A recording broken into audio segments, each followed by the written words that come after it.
We are going to do some Eberron cartography tonight for the upcoming adventures Crystals of Mabar for 8th level characters playing 5th edition, the world's most popular role-playing game.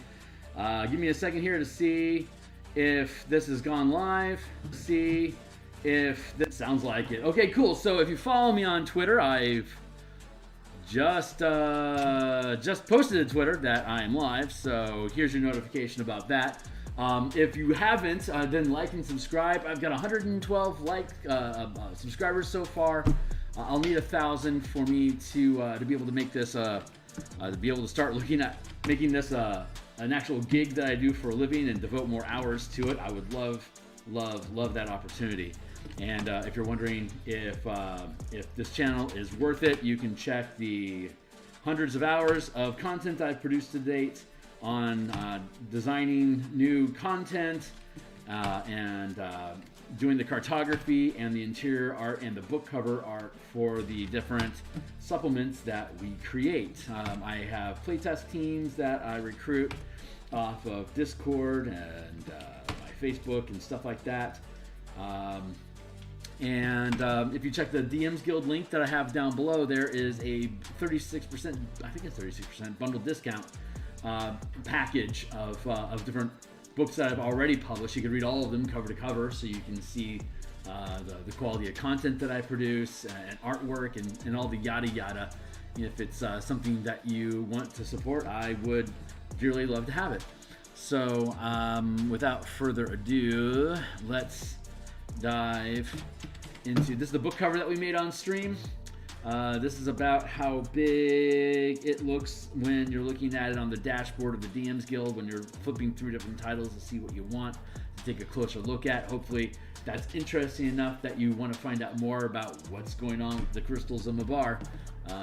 Big hopes, because covers are always gambles, so we just try to do the best we can. On top of that, we have been building our Act 2, Scene 3, the Flooded Fort, which from previous conversations we know is in the Manifest Zone in the Misty Bogs, where there are guards stationed here with tents and an air freshener and a fire, doing campfire, short, long rest stuff. You can take this path, this tattered cobblestone path yonder to go to the topside entrance, which is another path that leads into the underground dungeon, or you can take this ladder down to the dungeon entrance, or the tunnel entrance, which you can follow down the tunnel until you hit the water line from the flooding water that's coming in from the flooded moat here that pours into the tunnel here, that then creates this puddle and then flows downhill. Here's your grade of going downhill. We've mathed out, and so here's the amount of distance that it takes to get from this ladder at 5-foot steps to this ladder, get past this portcullis that you have to lift up with a team, and then just follow the water down the tunnel until the dead end where you hit the huge bunker door, or if you go underwater, you find the tunnels that lead inside to the alternate entrance, or you can take the murder hole grate at the top with the 2-foot clearance between the water line and the rooftop that starts inclining. This is where the facility is inside of it. Hey Tyler, how you doing, dude? Oh yeah, you got me, buddy.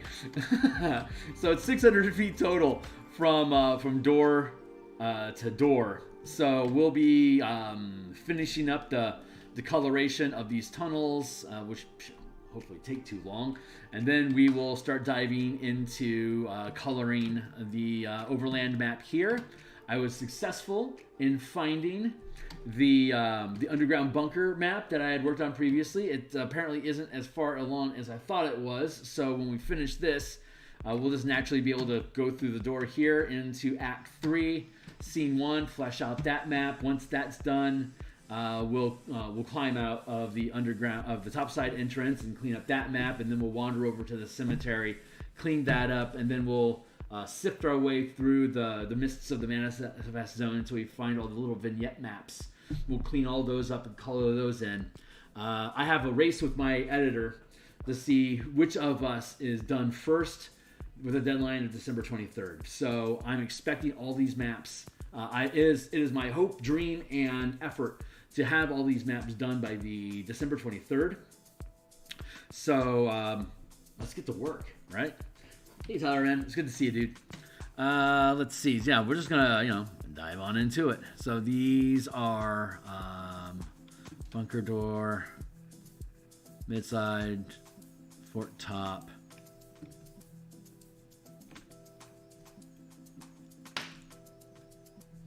Bunker door, color.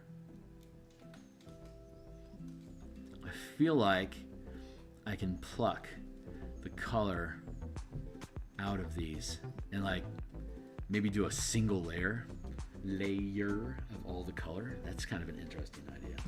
Okay, so let's see what we can see.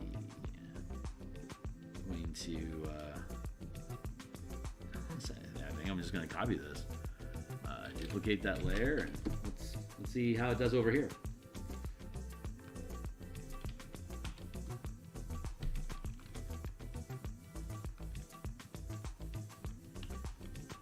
Whew, look at that fit into place.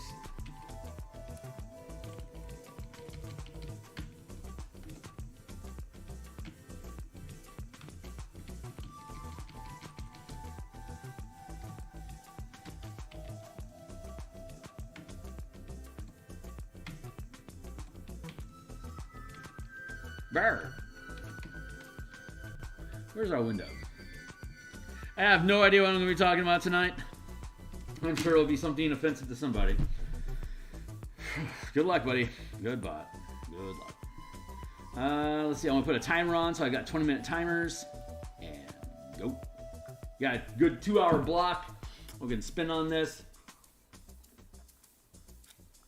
That's good.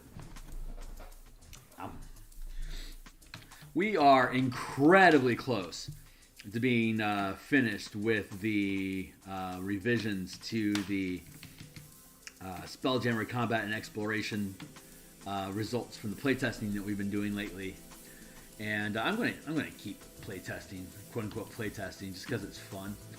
Because all the tools I build because I like to DM them and I like to use them in my games. So I mean, shocker. Give me a little bit more time to do some playtesting. My home team, when we finish, we just hit 17th level in our time travel campaign. So as soon as that concludes, do I have my marks right on this?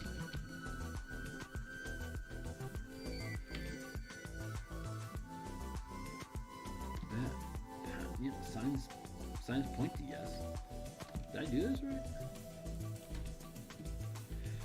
Don't mind me just questioning my own junk. 175, that kind of cut off 175. That's 350. Yeah. Plus 250. Okay, cool. That's all straight. So I just apparently didn't clean up my line work. So I get to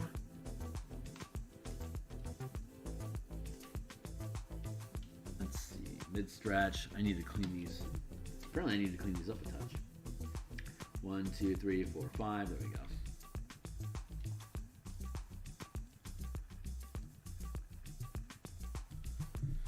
Do. 1, 2, 3, 4, 5. Okay, cool. Just making sure.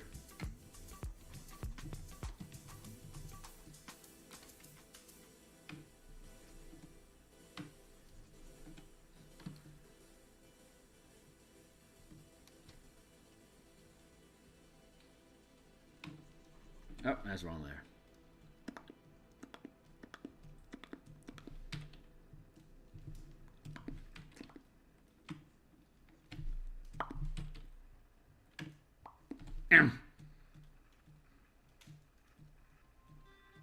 What? What the what? Oh, wise guy. More dots.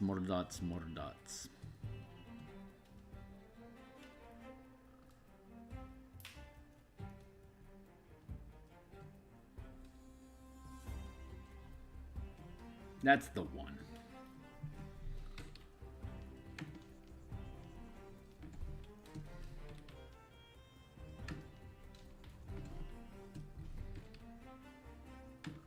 Dun, dun, dun, dun, dun, dun, dun, dun. Yes. Okay, that's that now. So that's 1, 2, 3, 4, 5, 6, 7, 8, 9, 10. So that's 50, 100, 150, 175. True to fact. 150, 175. Truth, truth. And look, it's lined up. So the end of this part here. Oh, look how wonderful that is. That's just nice. So what does that mean? You got 1.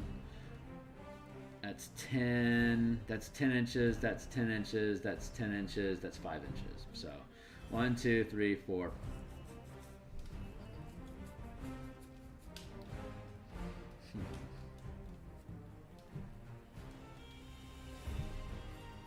One, 2, 3, 4, 5. Maybe we run these horizontally on the 11 by 17 page. Maybe we run them horizontally so that we print them out. And they're so basic. Anyway, we'll figure it out. We'll break up the map when we get there. Back on track. Sorry. Distracting myself with distractions, yo.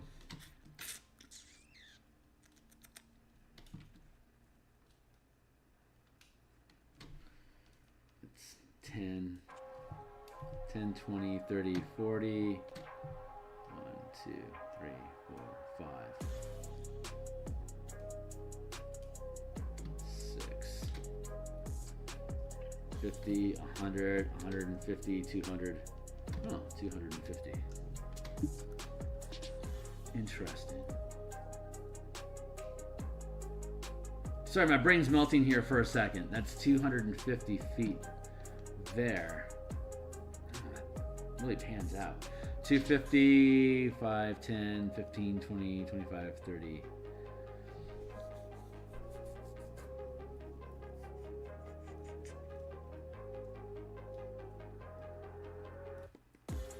Huh, okay, so I need to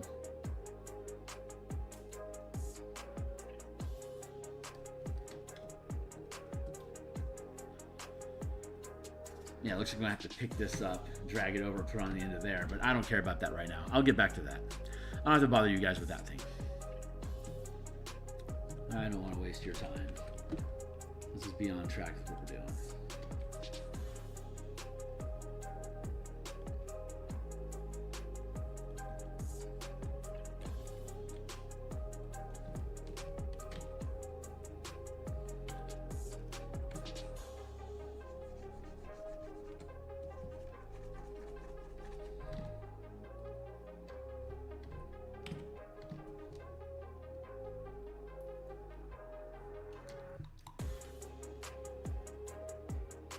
Let's just trim it down a bit.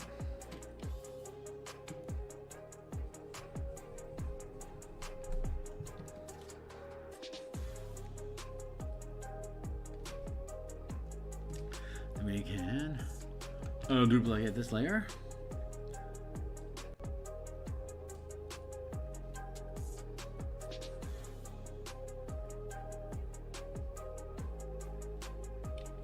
Where's my bits?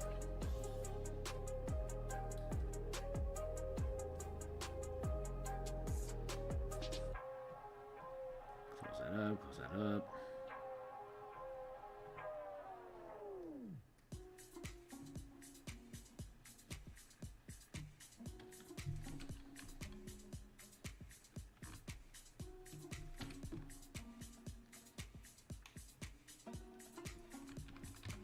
Click right into place.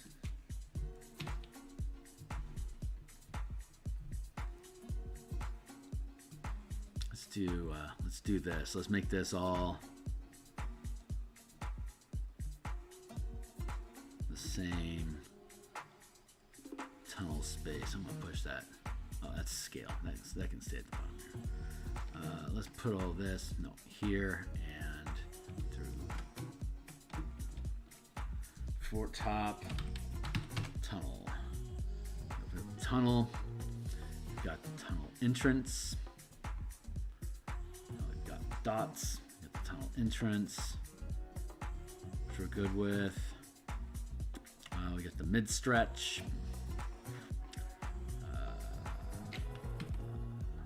Should be good with. For some reason, we are not. What is going on with you, Magoo? Door, color. Okay. There we go. Not sure.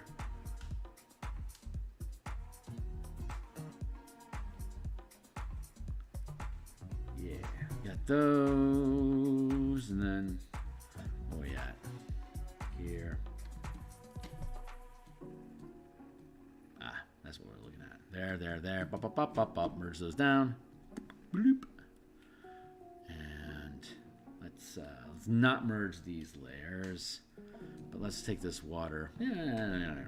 Let's build a new well. Let's build a new water layer. How about that? There we go.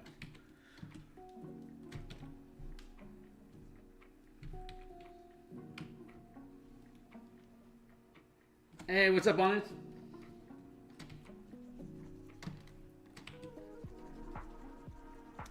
We are doing the Eberron mapping. Map. Whoa. This one.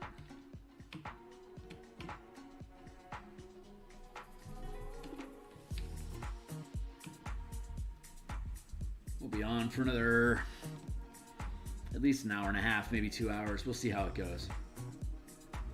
I've got a lot of hang time tomorrow for myself, so I have the opportunity to probably get the Spelljammer content done and kicked out to our editor, possibly as soon as tomorrow. So I am ridiculously excited about that. Let's keep cleaning up that edge. Yeah, once we get that Spelljammer thing out the door, that frees up. That is going to free up. Oops, I just locked up. Getting the Spelljammer print off of my plate frees up almost all of my time other than the morning stream, almost all my time to doing Eberron art, and I need to finish these maps before my editor finishes his work, so that I can smoothly transition from being handed the script and start dropping into layouts, so we can see how the map and the text are going to interact with. And that layout process, I'll of course do live on stream here with everybody. Because how fun is that, you know? You'll see all the pains and annoyance I go through of figuring out how I want to have a page sit, the kind of fonts I want to use, all the yada yada, and I will be doing it in the might and glory of Word, of Microsoft Word, my layout program of choice. It's free. It's free for me because, you know, I Microsoft operating system with a corporate account. Some people have to pay for Microsoft's Word. I pity them. I do. But some people do. So respect to that. But I do not. So I got it for free, so it became my preferred tool. Since I already have enough subscriptions I'm paying for things, I don't want to pay for another one. So let's see, I got that in the right place.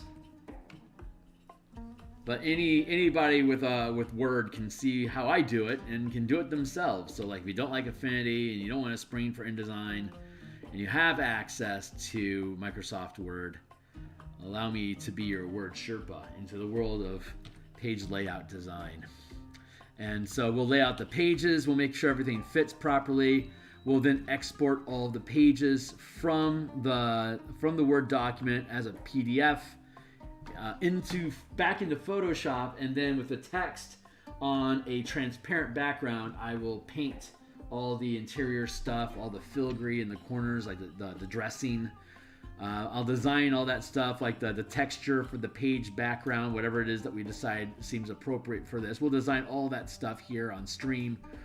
And as we finish each page, we will load them in as PNG documents or JPEGs, depending on where they're sitting, into the background of each page in Word documents. And once all that's done, we'll just fuse it down to a PDF and we'll put it up on on DMsGuild for people to consume. So huge victory heading our way. The maps will by far be the most difficult piece of this, which is great because we're already about waist deep into it. So there's at minimum decent preliminary maps built for everything. Right now we're just doing spit polish on things and coloration for the actual in-book product, just to make sure that everything looks, bright and shiny. It looks super cool, so that people know that they're getting their money's worth. But then, we want to do all these black and white versions for the, as I keep talking about, the 11-inch by 17-inch pages. The letter size, is that letter legal? I don't. Anyway, whatever size paper that is, 11 by 17. It's fantastic for maps. So we'll break down all these assets into individual print files and virtual tabletop files. We'll have icons for all the characters, creatures, and objects that the characters can interact with in the game.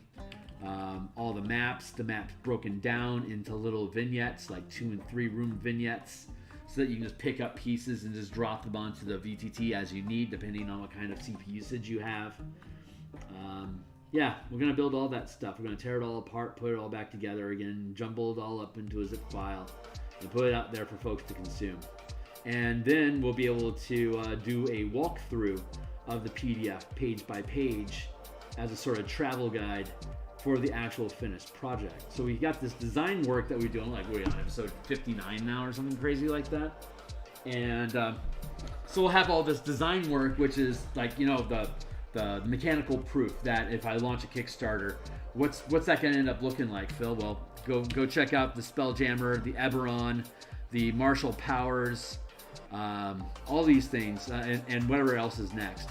Go look at all that stuff so you can see how I build a job, how I interact, how accessible I am during that process. So if you're a Kickstarter, when I start doing Kickstarters, and if you're a backer, you can just hit me up on YouTube anytime you want and just start asking questions about stuff, and I can brag about whatever next milestone we complete along with the Kickstarter, and all the blah blah. That's my future dream. So if you want to see me get there sooner, I need more supporters. So if you're catching me for the first time, hi, I'm Phil, and please support me by right now. All I need you to do is subscribe. Subscribe and follow. That's it. Just watch the hours. Check out the content that you like on my channel, and I'm happy to have you. I'm just about at 800 hours already, so it's going to be easy for me. All I gotta do is just build more people, and if I can build a bigger audience, then I'll have the. I'm using smudge here. I could totally be using a brush like this, but for some reason, I often find smudge is easier for me to manipulate inside of spaces like this, because if I don't write it right, if I don't draw correctly, I'm just gonna have to end up erasing what I do anyway, and so that's not many more steps than me just pushing pixels around at 100% strength. So here we be.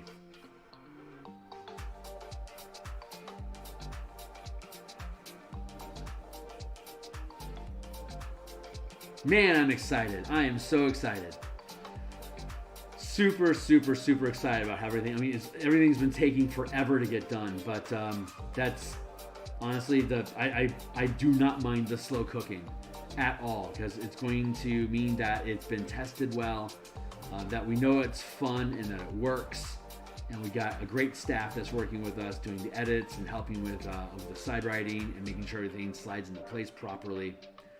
And this is gonna just be some kick-ass stuff, man. I am really looking forward.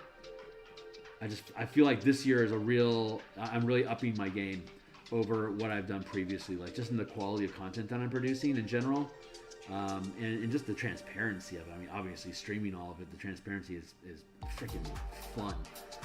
So that is not supposed to be called. So I'm really excited. I'm really excited about this year. I'm excited about 2023. I like where it's going. I know I'm just going to do this stuff no matter what, because it's how I express myself, artistically. So I'm kind of stuck with it. I kind of need to have that artistic expression. It's just a part of my machinery. So I'm gonna keep doing it. My tribe will eventually find me, and then we will make cool things together forever.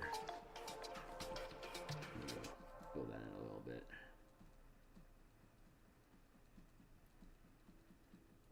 There we go.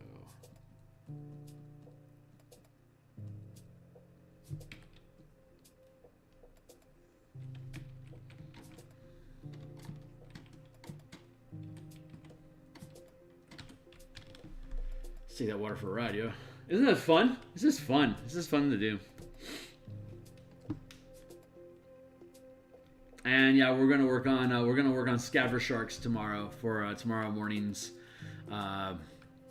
morning coffee stream.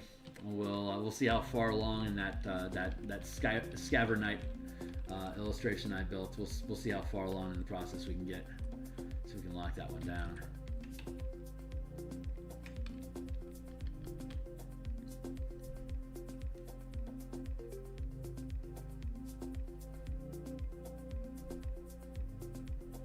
Let's take this guy up here.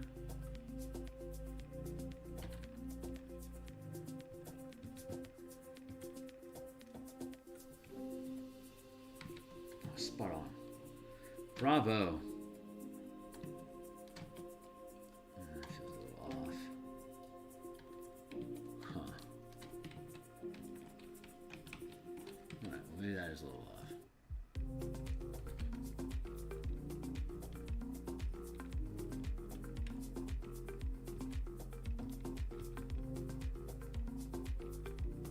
Huh, inconsistency is weird. Alright, well, we'll fix this one. We'll go back down and double check to make sure everybody's lined up proper. I mean, I know I'm going to come back through. I'm just going to paint stones over these things anyway, but still, it's part of the process. Hey, my first 20 minutes has spun by like it's nothing, yo. I love doing this stuff.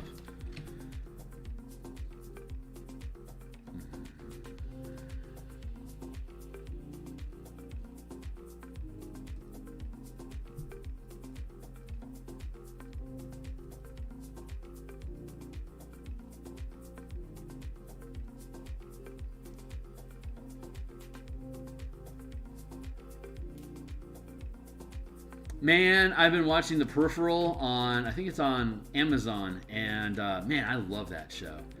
It is the first show in a while that is just, no, that's not true. Avenue 5 is also a must-watch. There's actually a shitload of must-watch TV shows that I watch on stream, but Peripheral is by far my favorite in this moment. It's great, and whatever that new Sylvester Stallone TV show is, when he's playing a mafia dude. We saw the first episode of that. I think that's on Paramount. We saw that this week, and that's a fun show as well. It has a sort of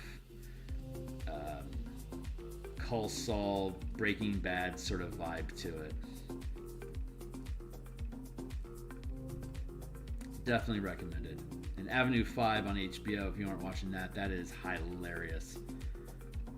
And of course, new Rick and Morty happened yesterday. It didn't show up on YouTube subscriptions like it's supposed to, so the whole YouTube community is kind of up in arms about that. But that's there's encouraging the terrorists. Oh shit! I said the T word. Maybe this will be charmingly demonetized. I don't know the rules on this. I don't remember what the secret words are, but I'm sure I run afoul of them. I don't know. I haven't gotten any alerts that says your thing has been demonetized. Rah, rah, rah. So I guess I do an okay job. There.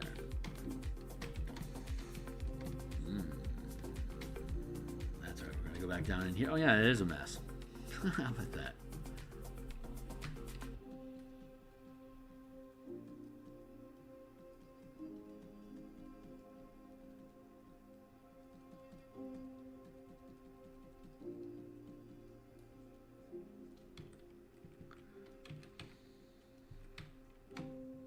This seems like a place where I can successfully use eraser and paintbrushes with minimal harm. As he blasts a hole in the middle of his picture. Let's shrink that down to size. There we go.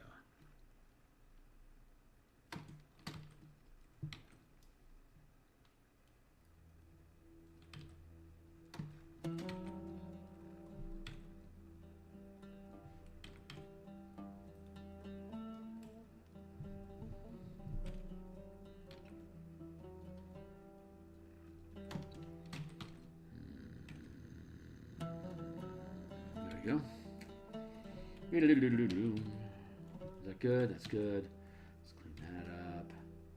Let's clean that up.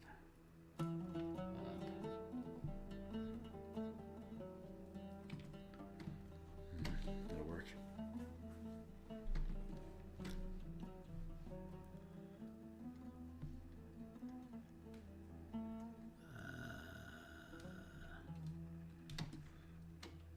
Oh yeah, dude.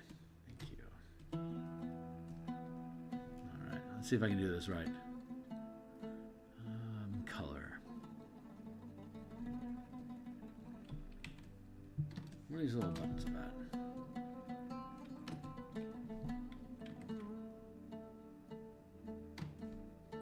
I don't know.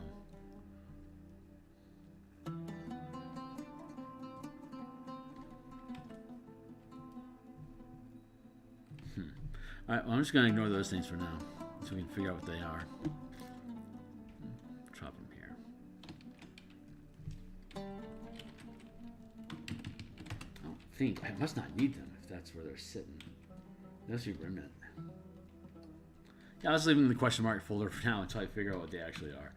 That's fair enough. But let's see, so we're in the color pool section.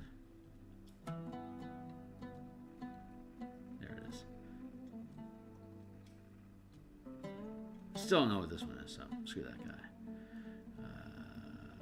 Let's go. Top.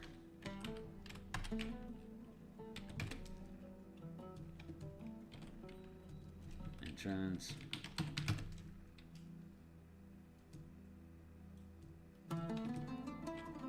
Mid.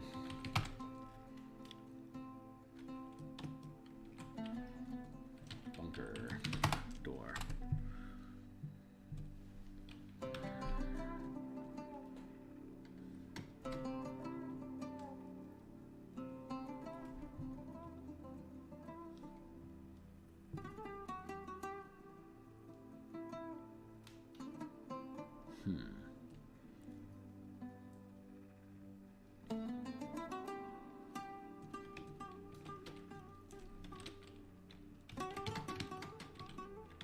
Black, white. There.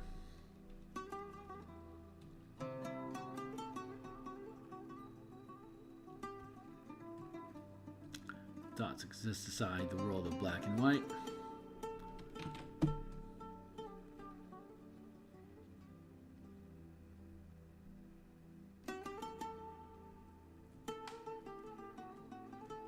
Tunnel. Dots.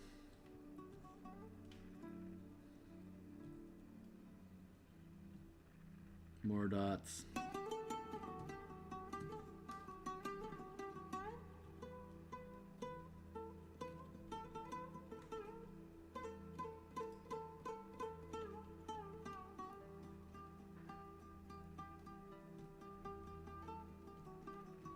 Fort top, black, white, color, top. There we go. Okay, cool. Back into it. Do logistics. We got with it. Blah blah blah blah blah. Fill in some space. Let's get those dots. You can always rearrange those later. Block dots.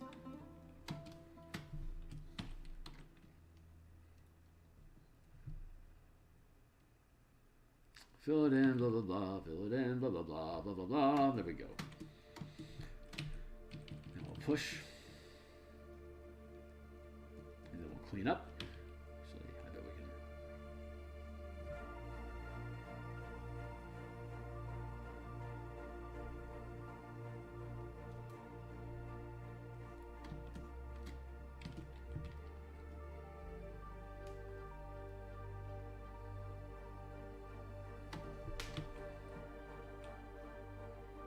I don't know what I'm talking about today.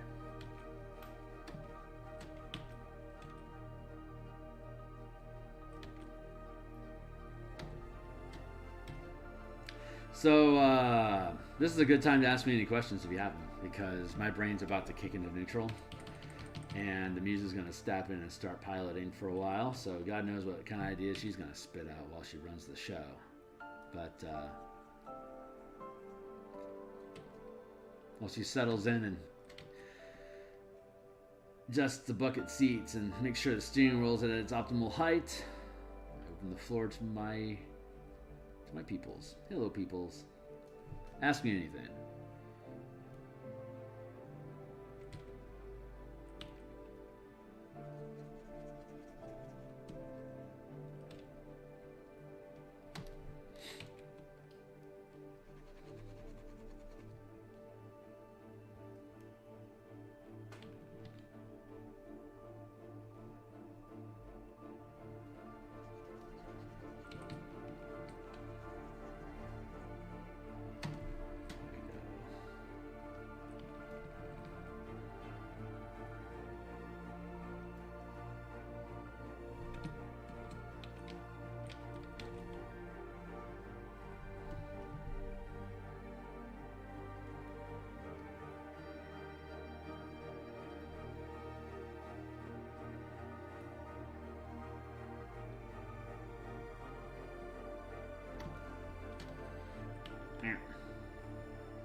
Looking good, good, easy.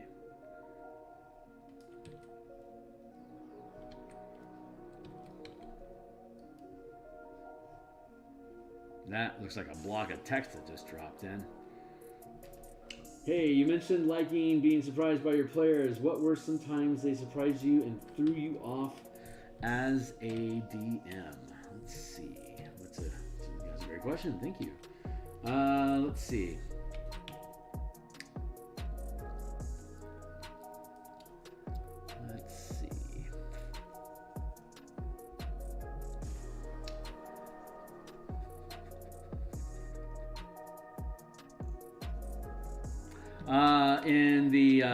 In one of my Eberron campaigns in 5th edition, this was maybe 7 years ago. The team was 19th level. They had found a path to this Eberron campaign was the team of the rewind. It's an Eberron campaign. So the big kick of the whole campaign was that it was revealed that Warforged, the souls of Warforged, are the remnant souls of Siren warlocks, like Sire, the nation of Sire created warlocks, created Warforged, and so in my campaign, the whole Siren Empire was a hierarchy of warlocks that represented this one particular demon, Doraplex, I think is what his name was, but he was the otherworldly patron that that all these Cannith dragon marked artificers worshipped as their patron deity, and you gained power in the military and government by taking a pact with this demon. And so when the warlock would die, the demon would harvest their soul, and then it would feed back to the Karnath, or the Canith Siren artificers and wizards, these warlock souls, to empower and make the Warforged to go. The demon didn't tell them this.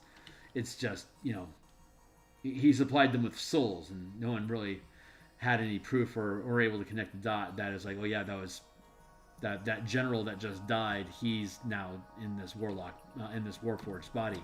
Well, the campaign started with the Warforged starting to awaken, and they started remembering who they were, and that created a large upset. Kind of like in Marvel, the blip.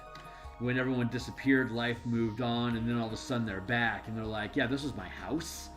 Where's my family? Like, that's what all these Warforged started to ask. So most of the Warforged rebellion was about people that had lost their fortunes, their homes, their family, their humanity, and were trapped in these metal bodies, tricked there by a demon prince. So the team surprised me by finding their way into his lair and willingly killing themselves using the time-old portable hole and bag of holding, willingly sacrificing themselves to defeat the demon in his home plane so that he would be dead forever. They're retiring the characters anyway. That earned them 20th level, capped the campaign.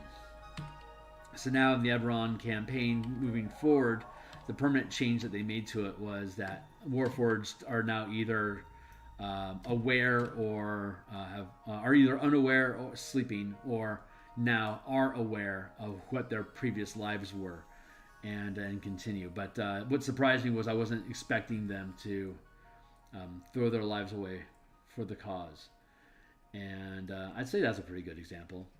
What's another thing that they did?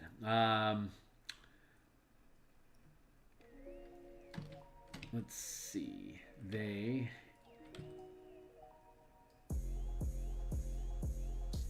Sorry, I don't know why it's so difficult for me to think of something. I know I'm not full of shit. I know they catch me off guard occasionally. I'm just trying to remember when.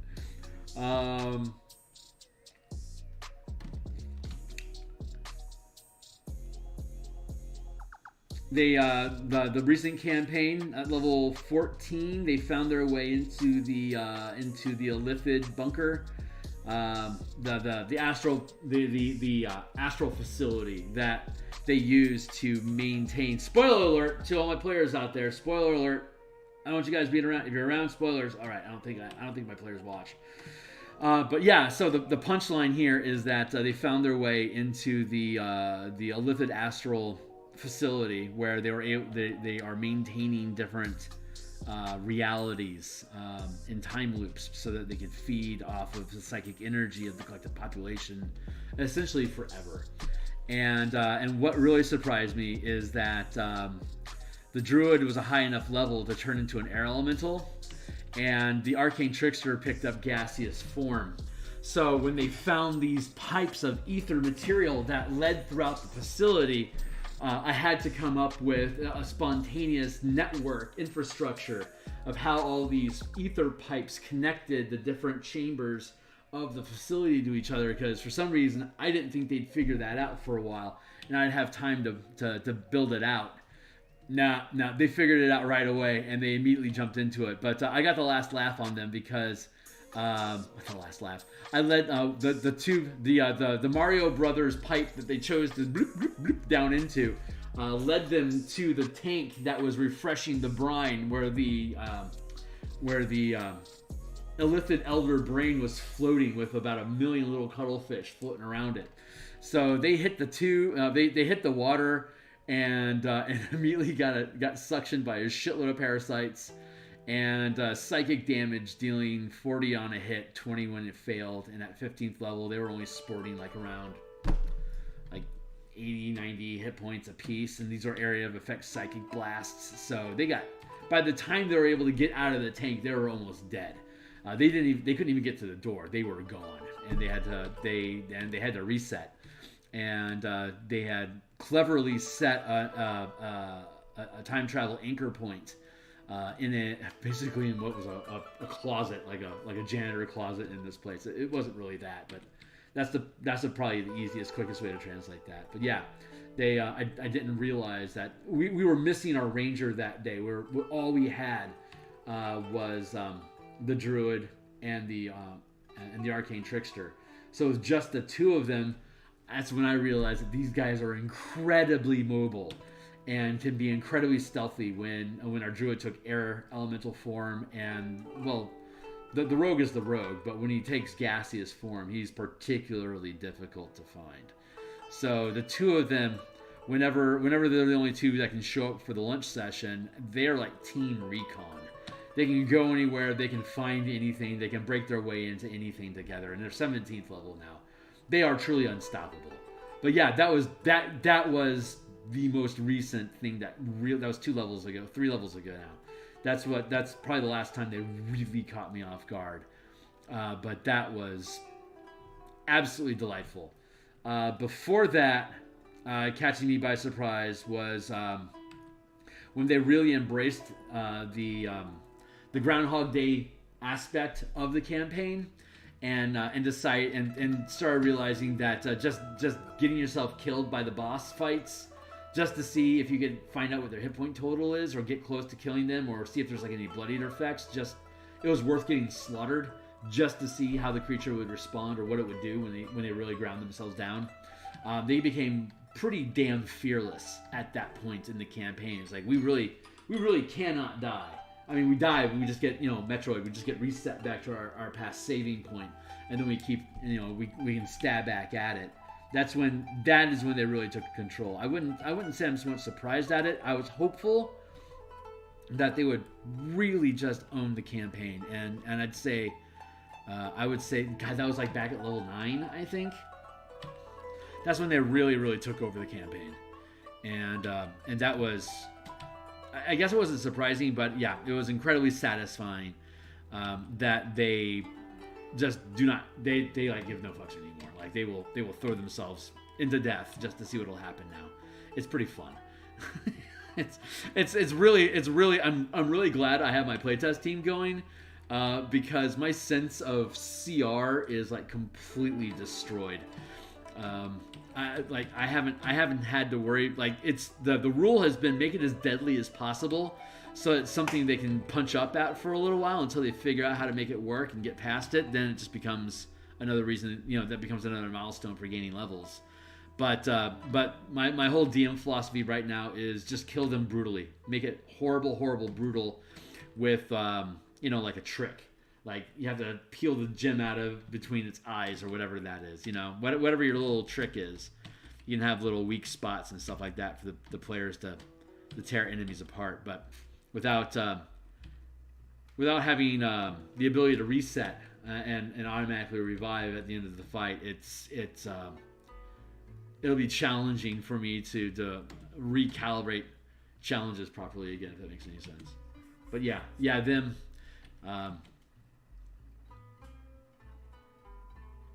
Yeah, I'd say scouting. That was the most recent thing that surprised me. That was beautiful. I really had to just pull some shit out of my ass. Like I was literally drawing like I was drawing like the next square off of the fog of war. I was like if this is the end of the fog of war, I was like drawing as the wall of fog would recede. I was just trying to stay just ahead of them, just enough. So there you go. Those are 2 examples, I guess. Hopefully those are decent examples. Hopefully that's interesting.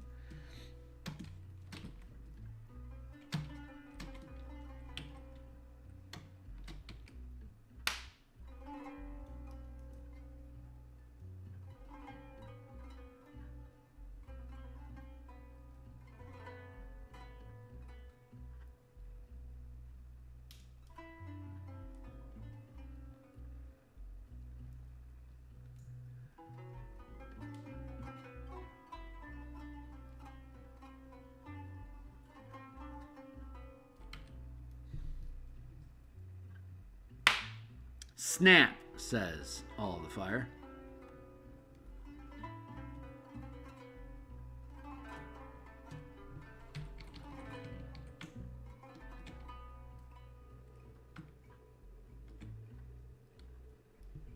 I don't think this is going to stay this way, but I'm going to start off by closing this wall in like that. I'll probably add color along the edges of it to depict the stonework, but I think this is how I want to start it.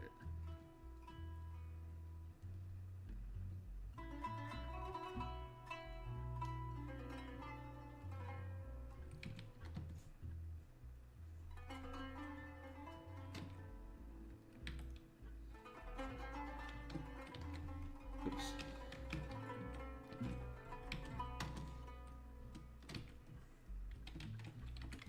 Grab that and just pull that all on down here like this then.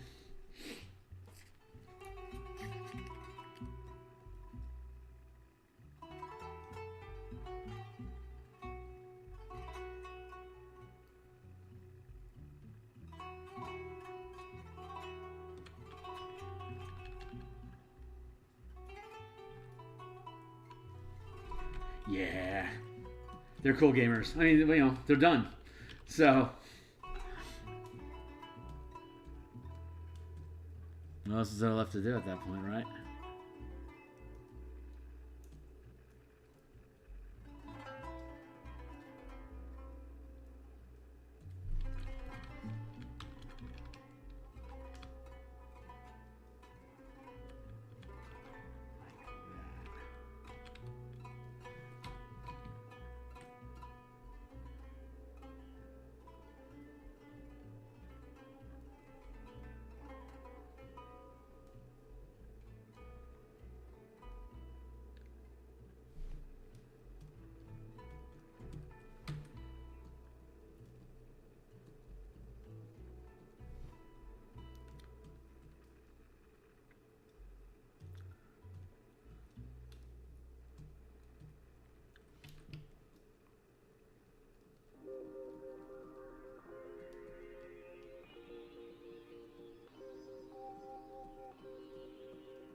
When you run multiple campaigns in the same world from 1 to 20, you can look at what do we want to do with the next campaign, and you can set up like sacrificing yourself at the end of one campaign as a story arc opens up, can just lead into whatever. Like we're willing to let our characters die for this cause. When we start up the new campaign, we can establish that that is something that our character succeeded at, so that we can feed, like, you know, all the Warforged can be awakened now. So if the players choose a Warforged character, they can choose to either be awakened or still asleep in the process of awakening. So it's neat that you can sort of like have like the end of the campaign makes a difference. It matters. Like what you decide to do and what your end goals are is going to affect the future campaigns that you run. So you have a lasting impact on the game world that you're building, and that is immensely satisfying. They tell me.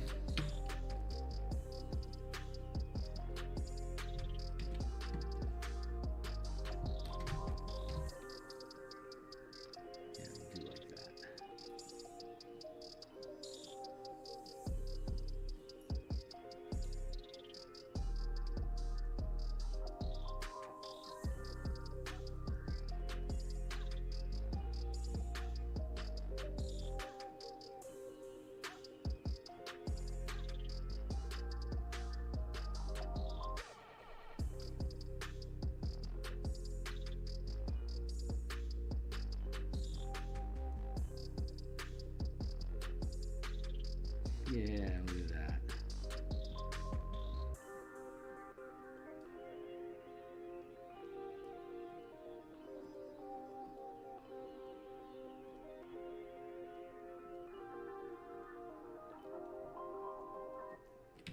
Cool. Let's see. Next up, Let's see. Let's see. Let's see what color references I have available. Cut that out.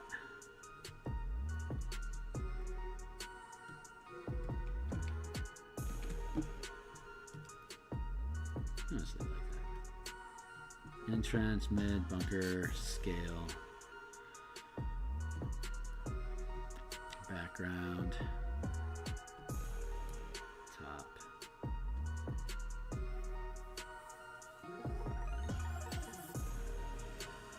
Reference. Right. Let's see. Let's see what references we have. That's fun.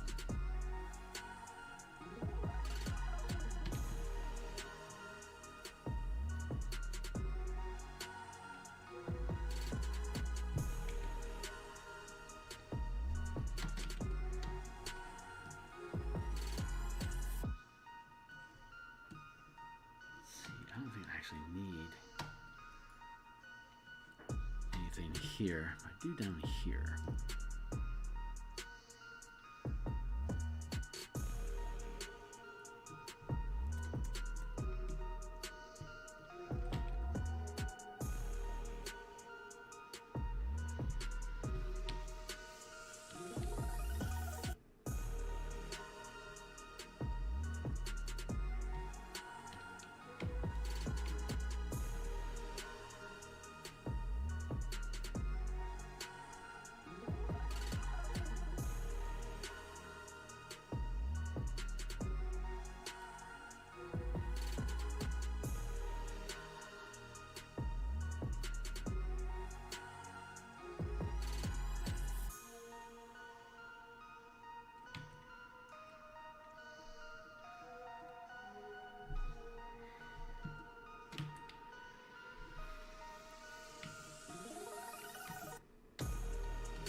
What's another one of the evasion campaigns that I ran before at the tail end of 3.5, before we started playing Numenera.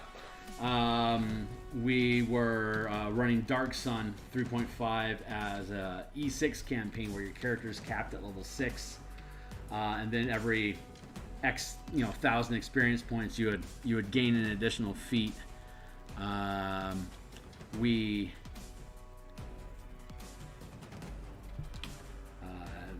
It was. I've always had the Underdark continuing to be the Underdark,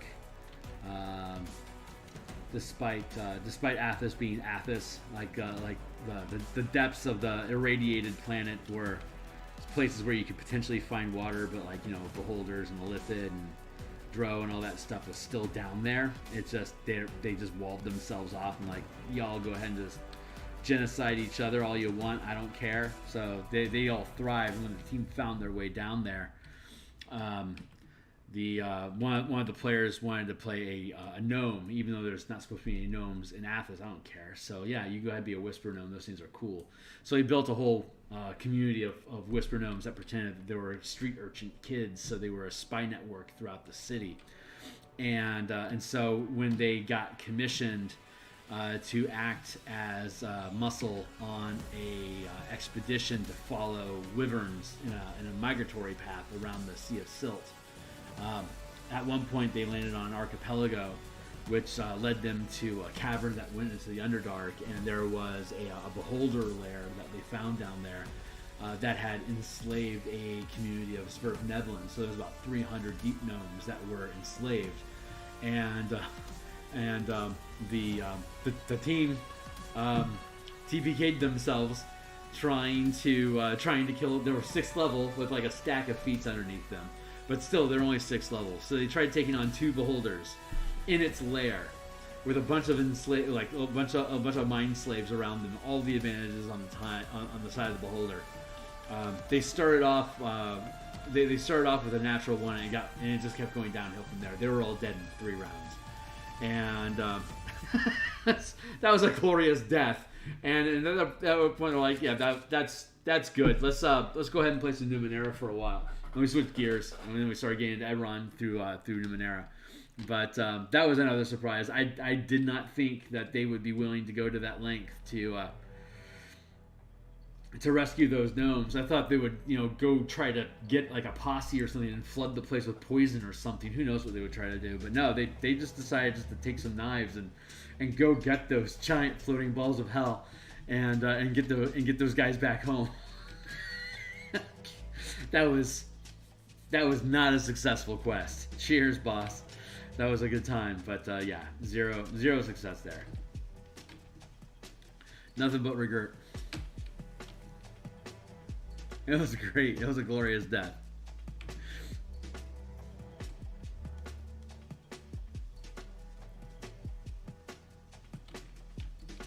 Like this is this recent team I'm playing is coworkers, but prior to that, I was playing with people that I'd been playing with in college, and some pickups from Roll20. We picked up, we had a couple different people roll through, but we had a solid core of 3 players that I had a lot of long-term experience with DMing for in high-level campaigns. So they knew how far they could push me, and I generally had a good idea of how strong their shenanigan pillar was, but still they still catch me off guard. I mean, I can only anticipate so much, and they're clever monsters. So fun though, super fun. I think that was on the wrong layer. Right layer.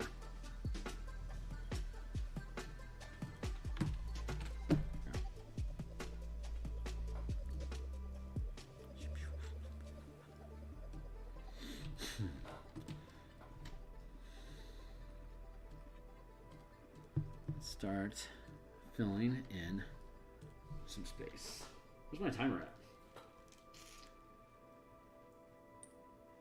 Yeah, normally when I'm surprised, it's at how dedicated they are to achieving the goal. When I think they might back off or like have a plan, but their only plan is YOLO. It's like, okay, let's do this. That always surprises me. I anticipate my teams having a much higher sense of self. I mean, well, this Groundhog's Day campaign is like the epitome of YOLO adventuring, because there really is like zero regret. It's like they can afford to completely get themselves slaughtered because they get to come back the next day and they just learn something. So it's freaking fantastic. You only live forever. So I don't see any color, so this is how colorblind people can paint in color using Photoshop. We can grab a color sample of whatever it is that we want to sample, and then start poking around looking for the colors of the bricks that we want. Like here's a fairly bright one, and here's a darker one. So I've got that dichotomy there. I kind of like that. So I want to build a color palette. So we're going to go with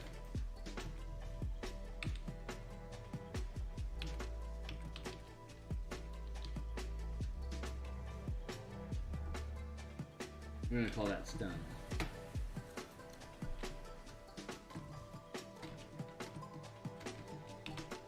See how well this goes. So we're going to go with a darker color on the interior, and then we're going to look at filling in the gaps and the edges with the light, with the bluer color. And hopefully that turns out well. My gut's telling me it's good, but I don't truly know. I have absolutely no idea what I'm looking at because I don't see any color. So I just know that like this is like a shale-ish sort of stone, or maybe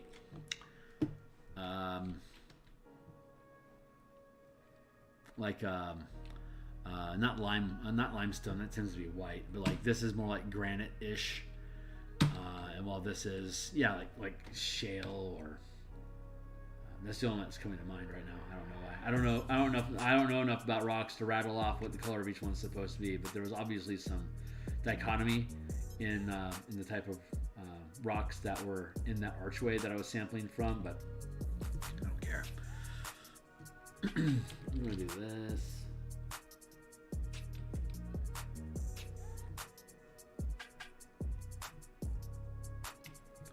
You know what I am going to do.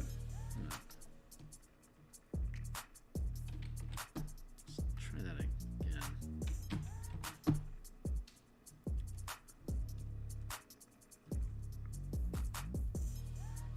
There.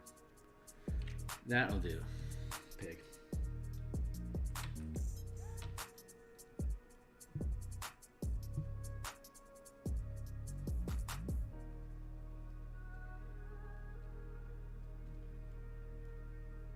Yeah, for folks that don't know what monochromatism is, I have a link down below that talks about different types of color blindness. I have the type with zero cones, so I have no color vision. I also don't have any resolution firmware in my eye systems, so if I want to zoom in on something, I have to drag my head towards it like that. I can't just zoom in by looking at something, and glasses don't work because glasses affect how light hits your retina, not how your eye processes the zoom function of the camera. And so it's an interesting visual ailment. It's a genetic thing from birth,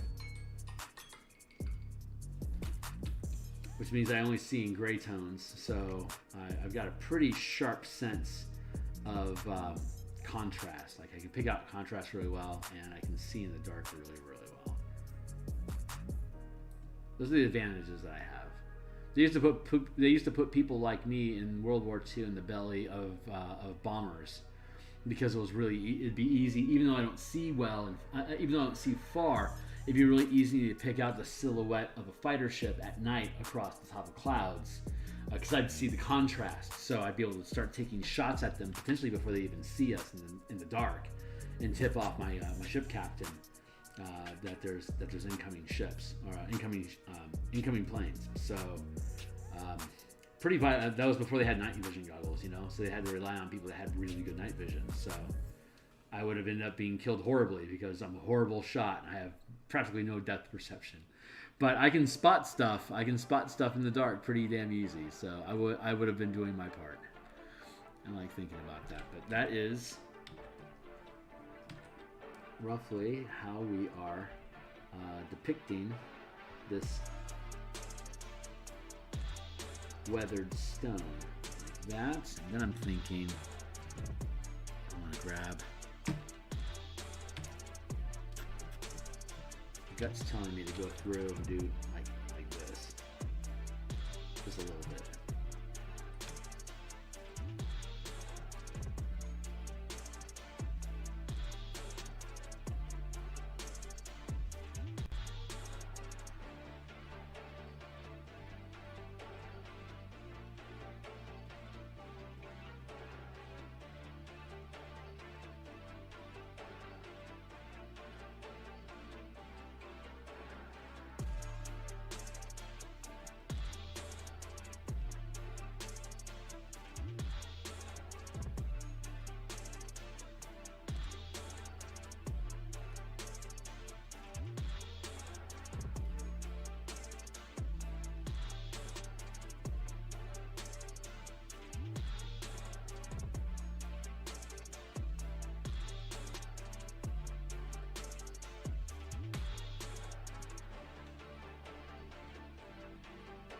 All right, Shums, this is how you can help me out. Let me know. Does that look cool?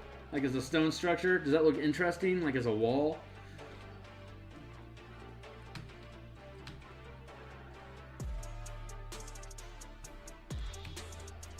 I can repeat the process over here.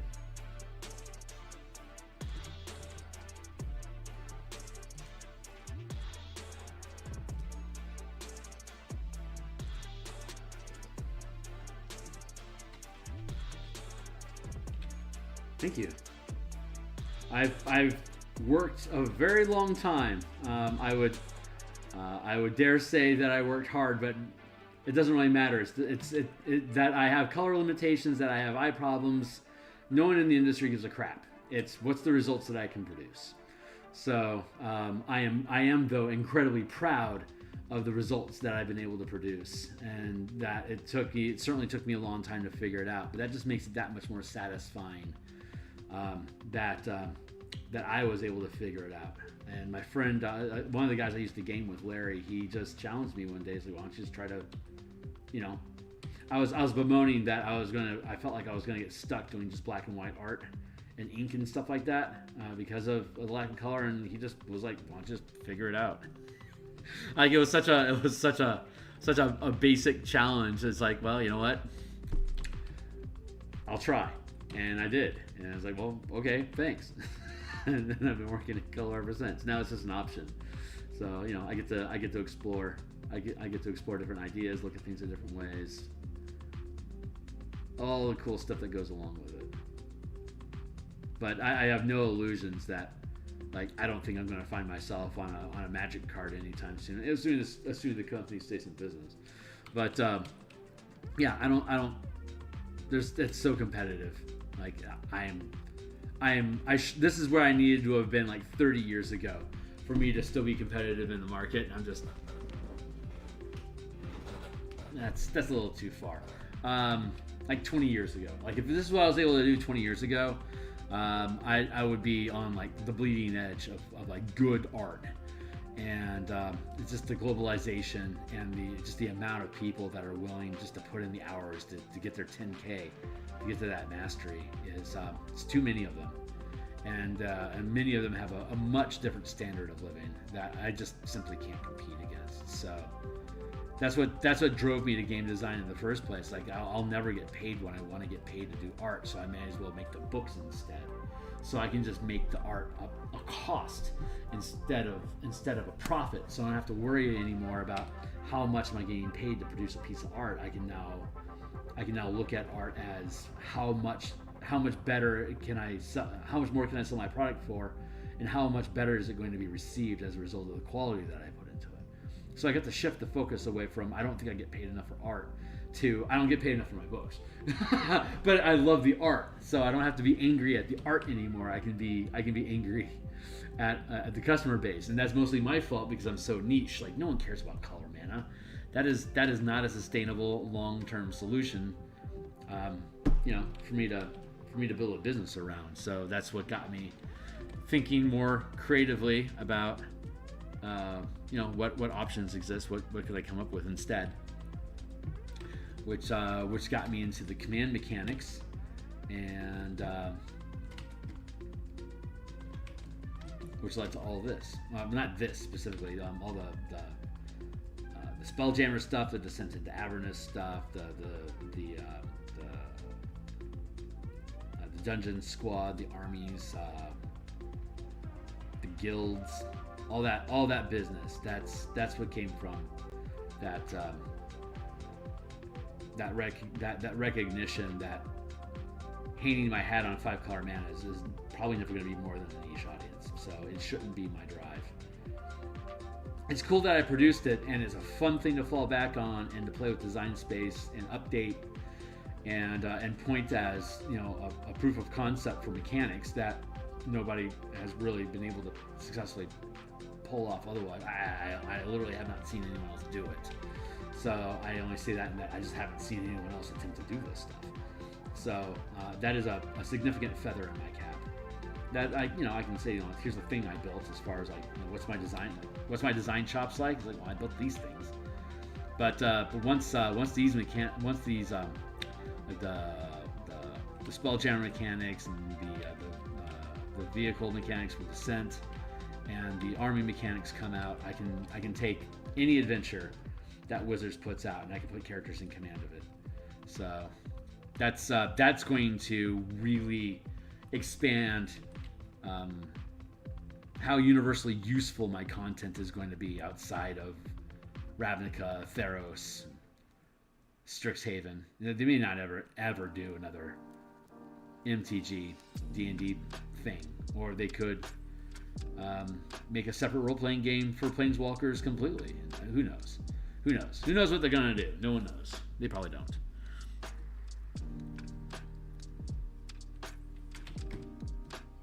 Let's grab some of this darkness. Nope, nope, nope. There.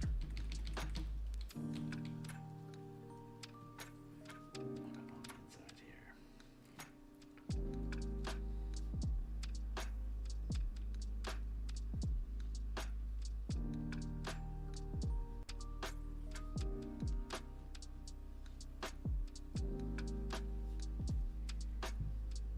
And then I can get back into more niche stuff. Like I can do the Mecha book and the Kaiju and Megafauna book. And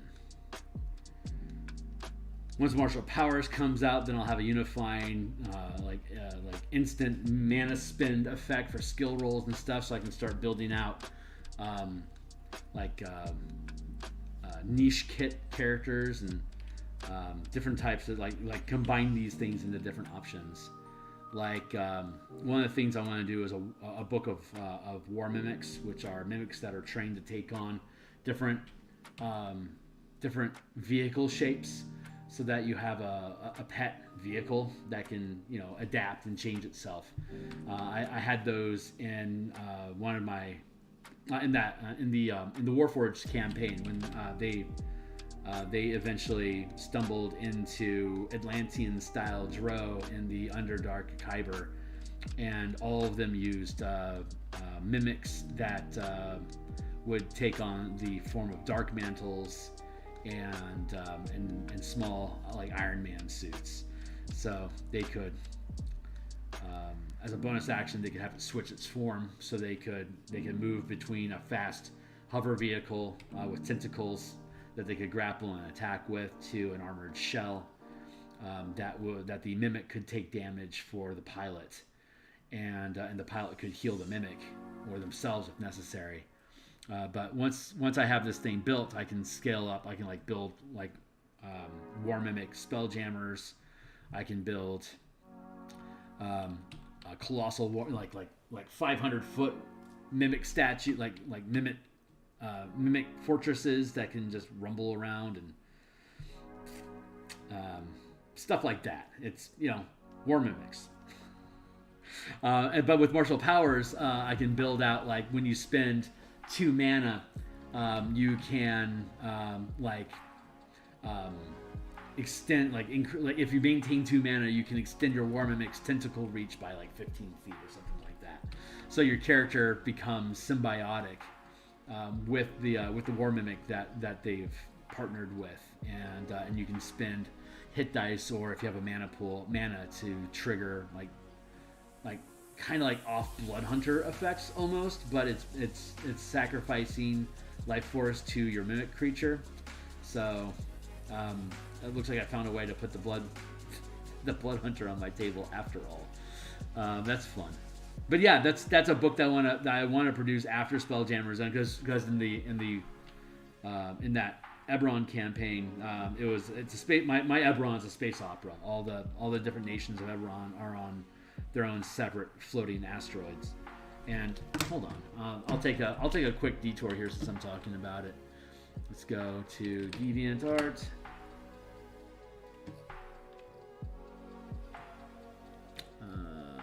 Let's go to FIL Ernie. Here I am. Yeah, there we go.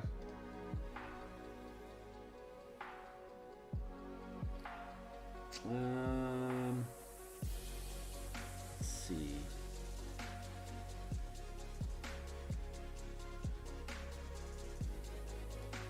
Details. Where is the master copy? I thought I had a master. Oh, there it is. Yeah, here's the continental map that I made. Get out of here.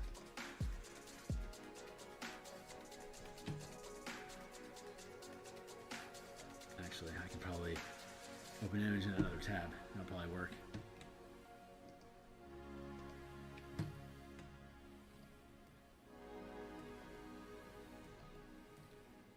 Pull this over. I mean, this is a low resolution, so forgive me. It's obviously a much higher resolution on the actual map, but yeah, this is the full continent of Corvair, but we tore it up, and we also merged the Athos campaign.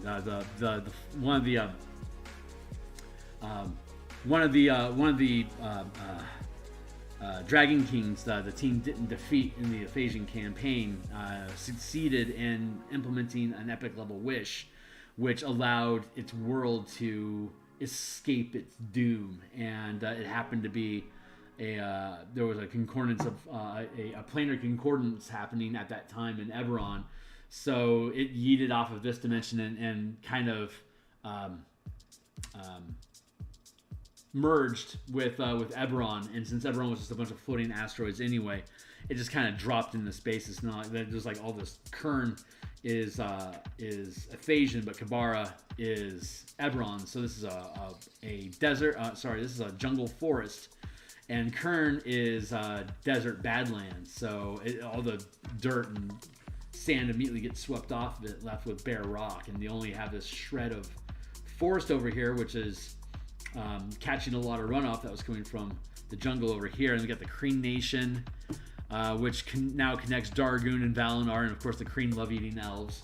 So Valinor now has like a serious problem on their hand. They were just screwing around with the Dargoon until the Kreen Nation dropped in on them, and then everything changed.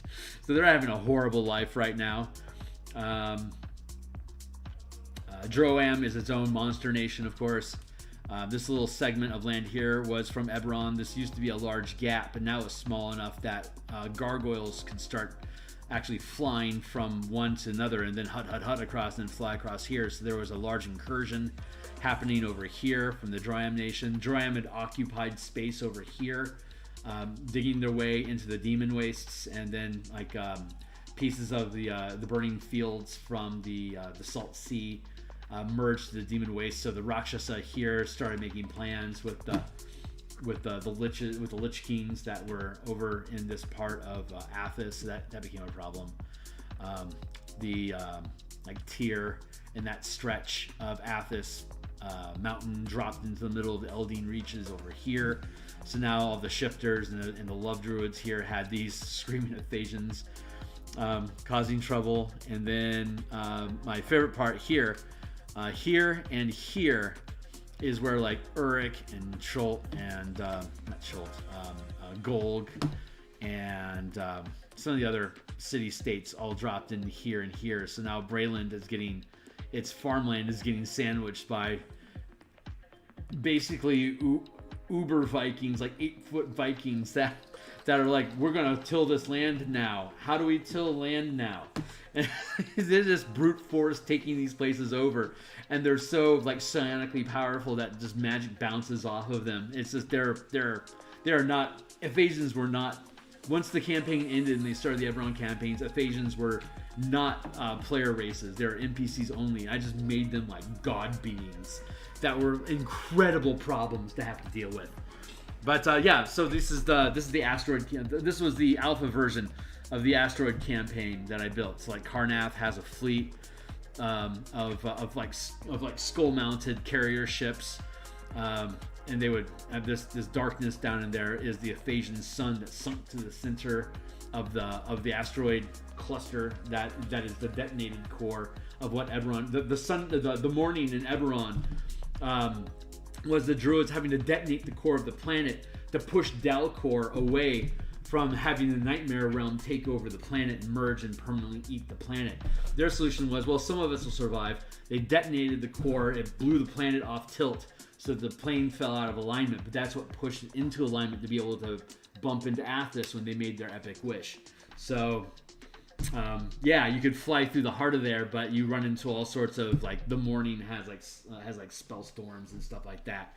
Like if you go far enough down to the center of the planet, you're not only running across the fire and radiant damage from the sun, but you could be triggering spell effects. Roll a d10. 0 is a cantrip, 9 is a 9th level spell, and basically any spell in any of the books could be a storm that your ship flies into, and it could literally do anything to you. So, and then if you continue pushing out from here out of the further orbit, there's the tiers of Cerberus that float in a further orbit out as the asteroid belt that used to ring the ring that goes around Eberron is the tiers of Cerberus, which is just a bunch of giant crystals that in our next campaign, when we finish the time travel campaign, they're going to run a space mining operation. So they go in, they clear out monsters from these crystal caverns so that the area is clear and safe for mining NPCs to come in, like 2 hit point miners come in, they start chipping the place up and breaking it down so they can build spell capacitors and stuff like that, so they can build more machinery and continue expanding out, because this asteroid world, they're starting to run out of places to be. So they need to find new realms and new areas to populate. So they need to have massive crystal capacitors to be able to hold enough mana to get them across the planar gates, so they can find like some place like an Isgard or wherever it is that they end up going. That'll be up to them. But right now we're just working on mining. Another campaign after that, after they succeed with the mining operation and they harvest enough raw resources, we can then look at where, as a campaign, where do you guys want to settle in the Outer Planes? Planescape will have been released by then, so we can then curve from Eberron Spelljammer into Eberron Spelljammer Planescape. And then we'll be stepping into 1D&D, and we'll have to rebuild everything to be compliant with 1D&D, depending on how their SRD and stuff like that folds out. So, but yeah, there's that. That's one of the things that I did do. Reopen that? Yeah, close that. And that's just DeviantArt Phil Kearney. That's just a bunch of my mess. So anyway, back to business. Hey, 20-minute marker. Where are we looking? We are at 8:30. So I got anywhere from 20 minutes to an hour. I suspect I'll stick around for an hour because I'm liking this texturing. That feels pretty good. So we'll just keep doing that.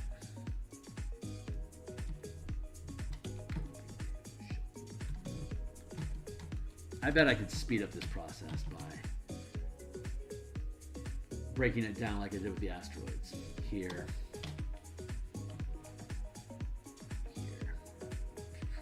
But does that look cool? Is that good texturing? You guys like how that looks? I mean, I know I still have the embankment and doing stuff, but I think there should be enough diversity in color so that it reads well for you guys, and the line weight should be strong enough that it defines itself as separate borders. So hoping that all susses out. I can probably use, I'll have to come up with tilestone, probably a different tilestone color. But yeah, if you guys see any problems with that, I can't. So if there's anything wrong, please do let me know. If anything looks like, if you're having a hard time suspending disbelief with what you're looking at, it was like that is just not the right color to use at all, Phil. Like I'm just sampling colors, but it might not be a good sample. Right now I'm just going for just good contrast, basically.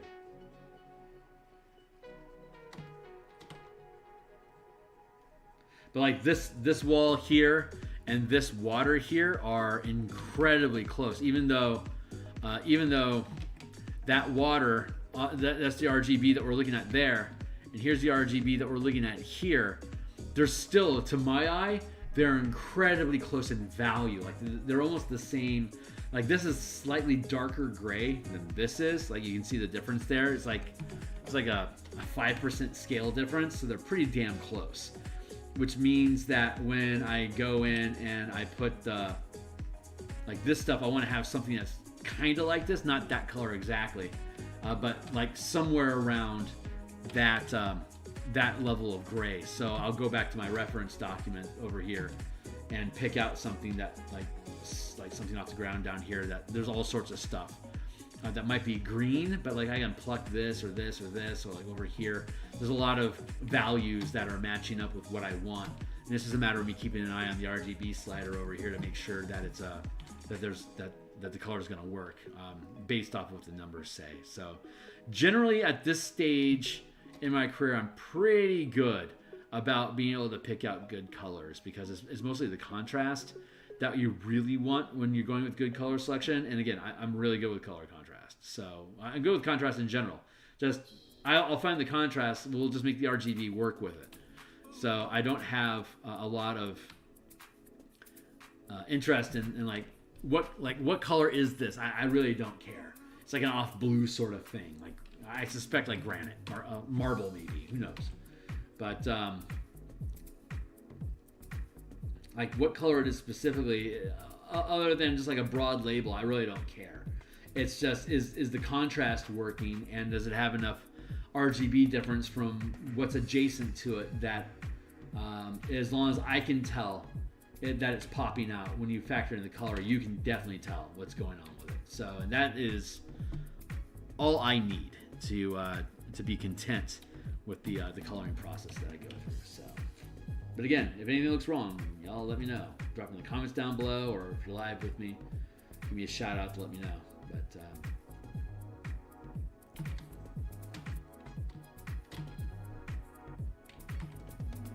and we'll do effects in here for the water. But right now I'm just trying to block all this stuff in.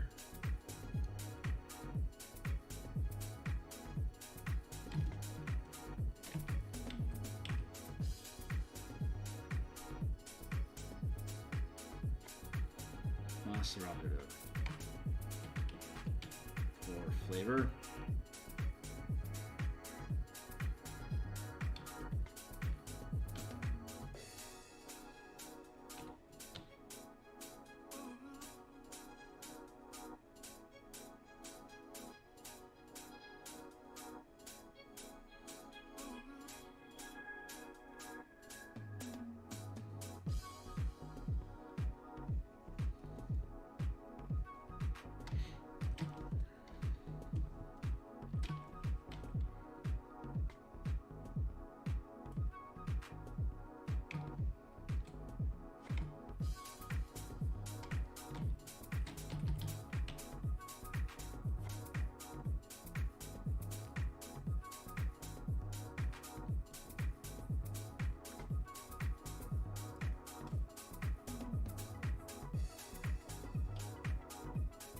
Yeah, when you can trick your brain into believing that the hard work is the fun part, then that's when you can really start conquering objectives.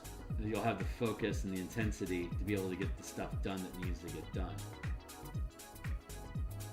And hard work becomes fun. Exerting yourself like weightlifters that get addicted to pushing their bodies. Artwork, design, any focused effort, concentration tasks can have that same effect if you can trick out the dopamine into wanting to reward your body for the effort that you're going through. And that is fun science. Better lives through interesting brain chemistry.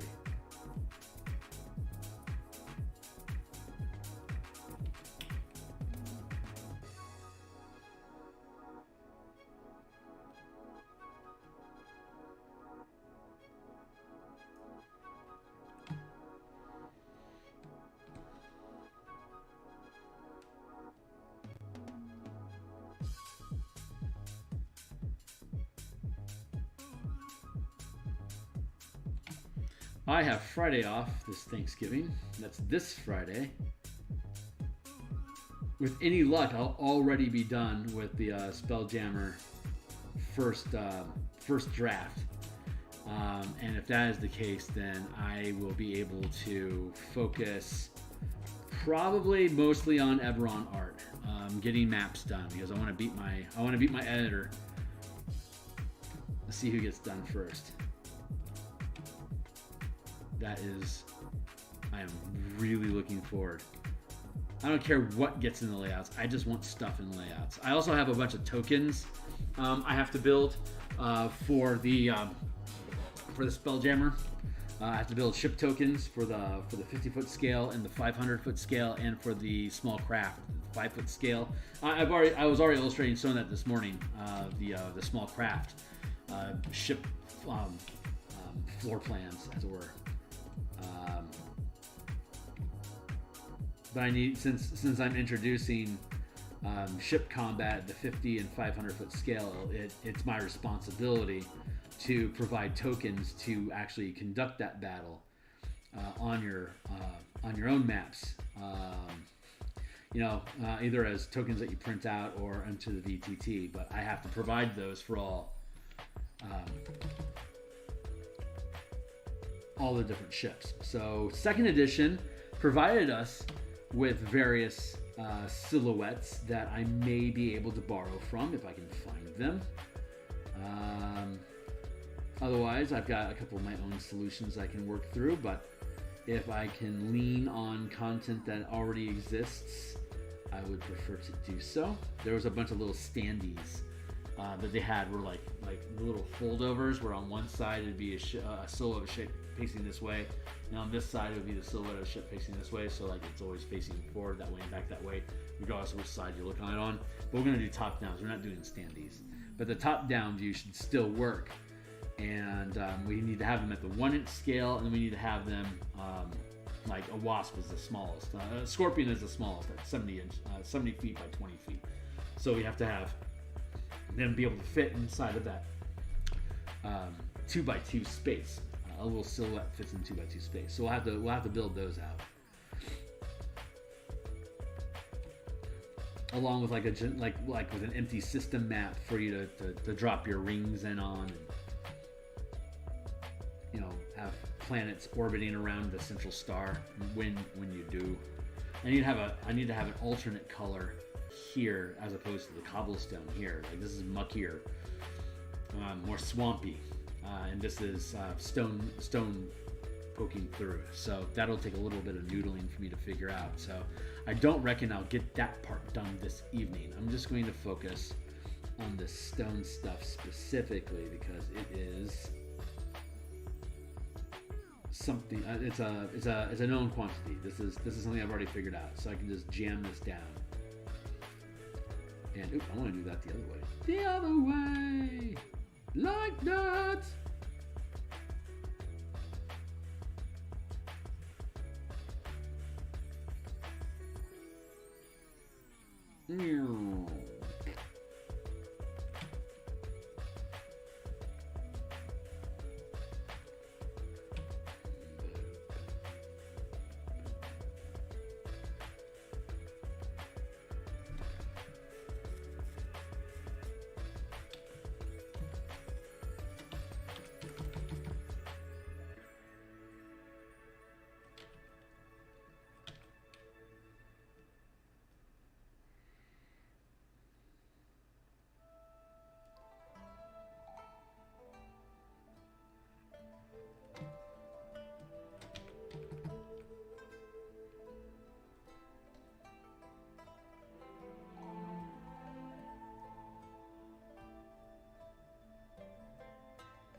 That's a fun song.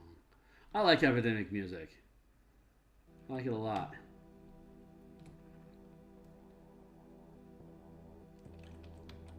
I don't expand my library as much as I prefer, or as much as I should, I guess.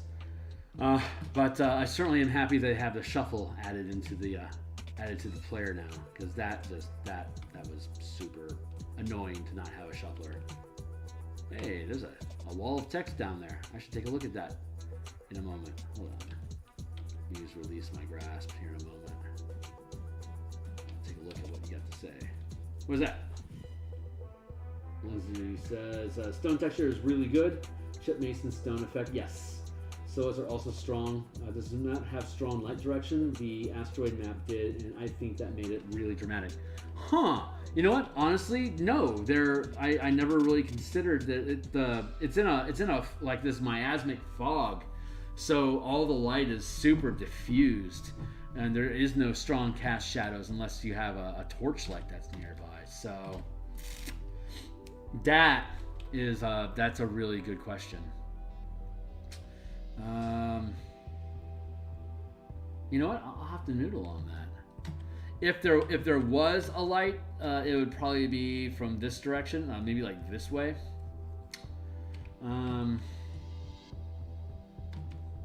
Yeah, I honestly don't know. I'll have to create one. I mean, each map can. I mean, well, if there is a campfire that's going to be roughly here, so I could do that. I think we'll have to see what tile the cobblestone on the ground ends up being. I think that will help really determine what kind of a lighting effect we really need to have. That's a really good point.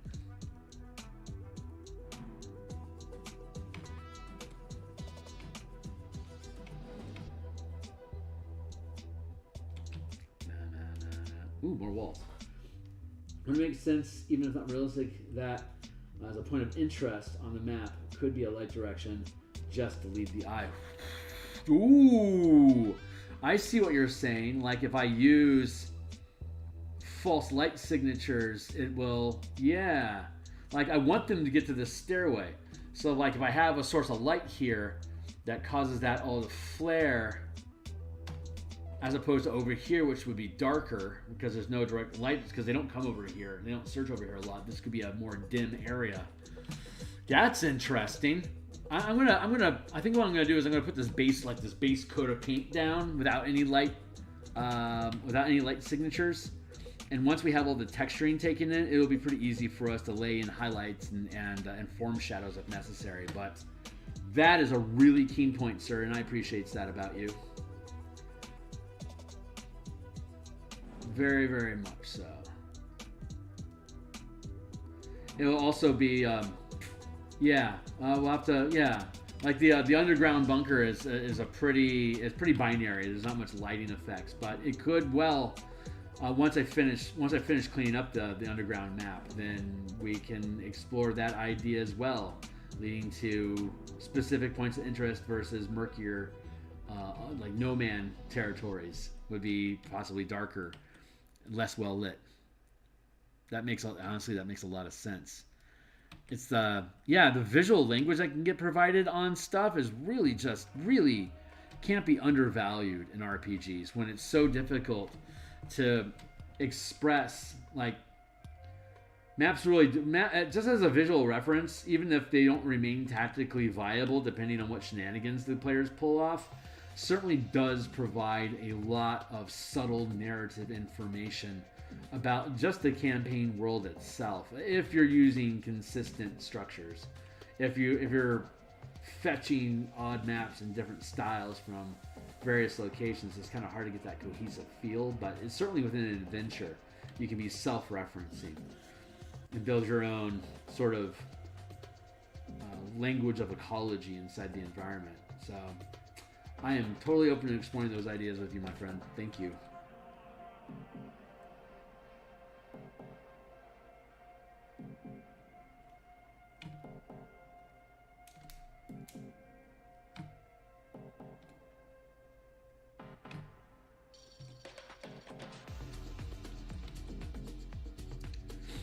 I used to live in Tempe, Arizona, and there was this bar that had DJ mixers, pretty much Friday, Saturday, Thursday, Friday, Saturday, Sunday, and this is the kind of music that I would expect to be playing. So I enjoy this music a lot.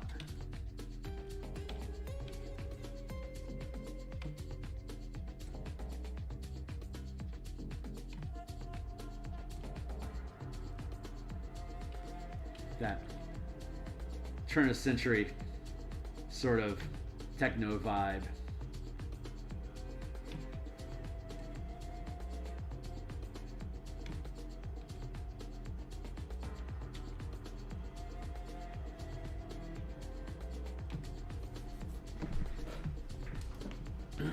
Bloop.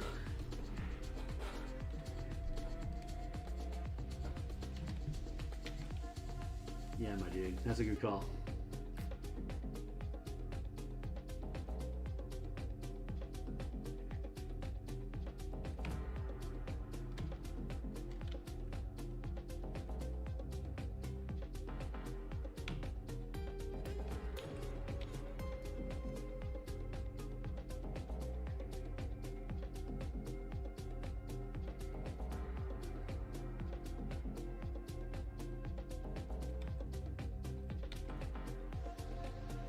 Ooh, I see more text. What is up?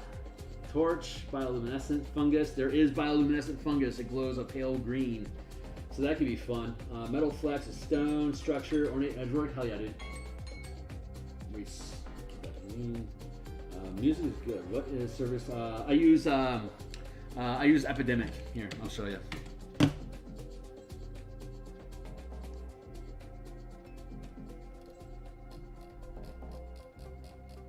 I have it on a randomizer down here for shuffle, and the playlist is first list. It's my first list, so I just keep stacking to it. I have like a metal list someplace. I could share this.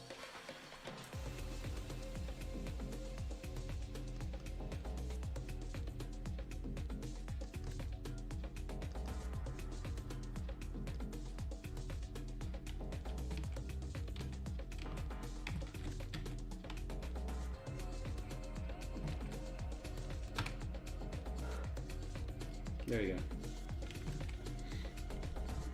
Since you asked.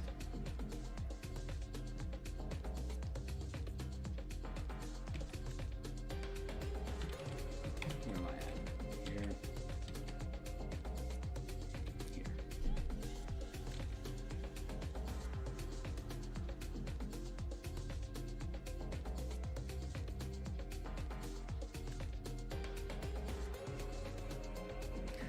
This song in particular has a very like the original Tomb Raider movie with Angelina Jolie in it.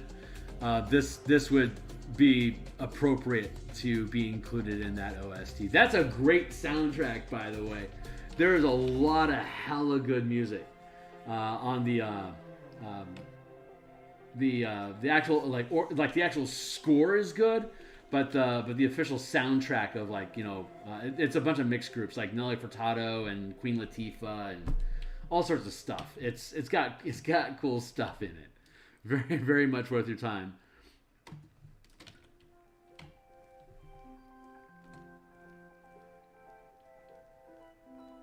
And the Spawn soundtrack OST, not the score's only so, but the official soundtrack for the Spawn movie is also like wicked good. Because that's also a bunch of mixed mashup artists. Back in the late '90s, early 2000s, compilation songs like blending two bands together to build Anthrax and Run DMC doing Bring the Noise, for example, is like the earliest example of this, when two full bands got together and redid songs or remixed stuff together. Anthrax plus Run DMC was the first example of me witnessing that, and I loved it. But the late '90s had a ton of that type of stuff. No, I'm sorry. It was It was Aerosmith and Run DMC doing Walk This Way, and it was Anthrax and Public Enemy doing Bring the Noise. Thank you, Gar. Man, I could really go for some Public Enemy right now. I just, I hate that I can't listen to licensed music on stream. I used to do it on Twitch all the time because I just did not give a crap about Twitch. I figured I can just demonetize myself all day on Twitch and just upload music onto YouTube, and I just never really thought, well, you know, that music's gonna carry over into YouTube, so you're getting copyright hits all over the place. I don't think I got any strikes from any of it, but I got constantly demonetized. And if you're gonna get demonetized once, it's just a matter of time before you could potentially have a strike against you for a copyright infringement, instead of them just being satisfied with taking money from you for playing their music. I don't want to risk that stuff, so. I'm just a fledgling here. I'm still trying to figure my stuff out. I don't want to cripple myself immediately. I'd like to get to a point where I've got enough Patreon supporters that I don't care if I make any money on YouTube or not. At which point I can play Anthrax and Sepultura and Fear Factory or Static X, anything, you know, Zeppelin, Who, Floyd, anything I want. That's all that, you know, if I get into if I get a strong enough Patreon that I can just do independently host, like I can do Discord hosted stuff, then I can just play music through my Discord all I want and I don't have to worry about it. I'd like to do that too. I love that.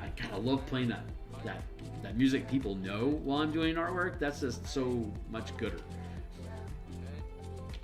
Way gooder. But this music will do for now. It's like baby steps, you know? Everything has its purpose.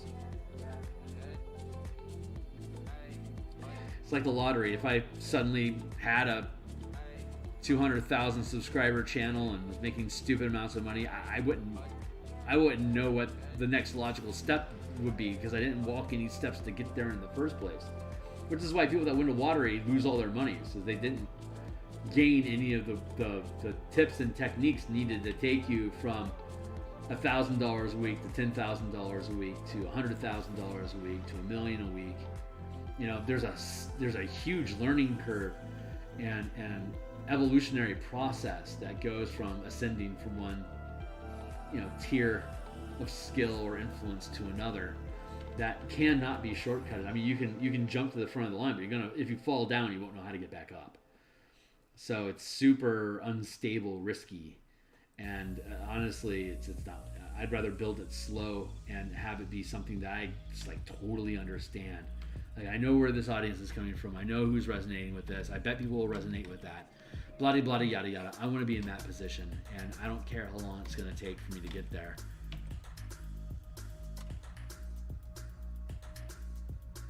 Because once I have those numbers and I earn them organically, then that is audience that I earned by doing what it is that I had the natural intuition and inclination towards doing. So it's just a matter of, like, those numbers are just like a score of how true to yourself you're being, you know, and how interesting your content really is. So we'll see. Big talk for now, big talk from a nobody. It's like I know what I'm talking about, but I haven't done it yet. So I have to actually prove I know what the hell I'm talking about. And then people will be like, yeah, he knows what he's talking about.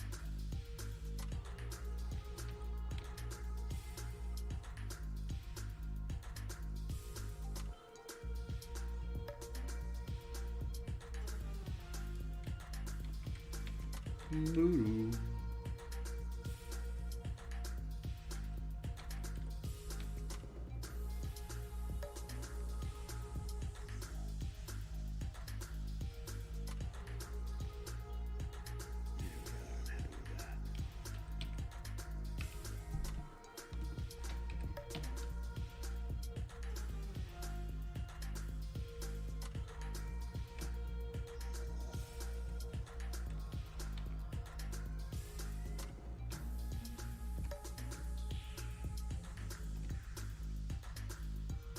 By with my blind eye, some more text is going for me. Burnout is real. Just take care of yourself along the way. Absolutely.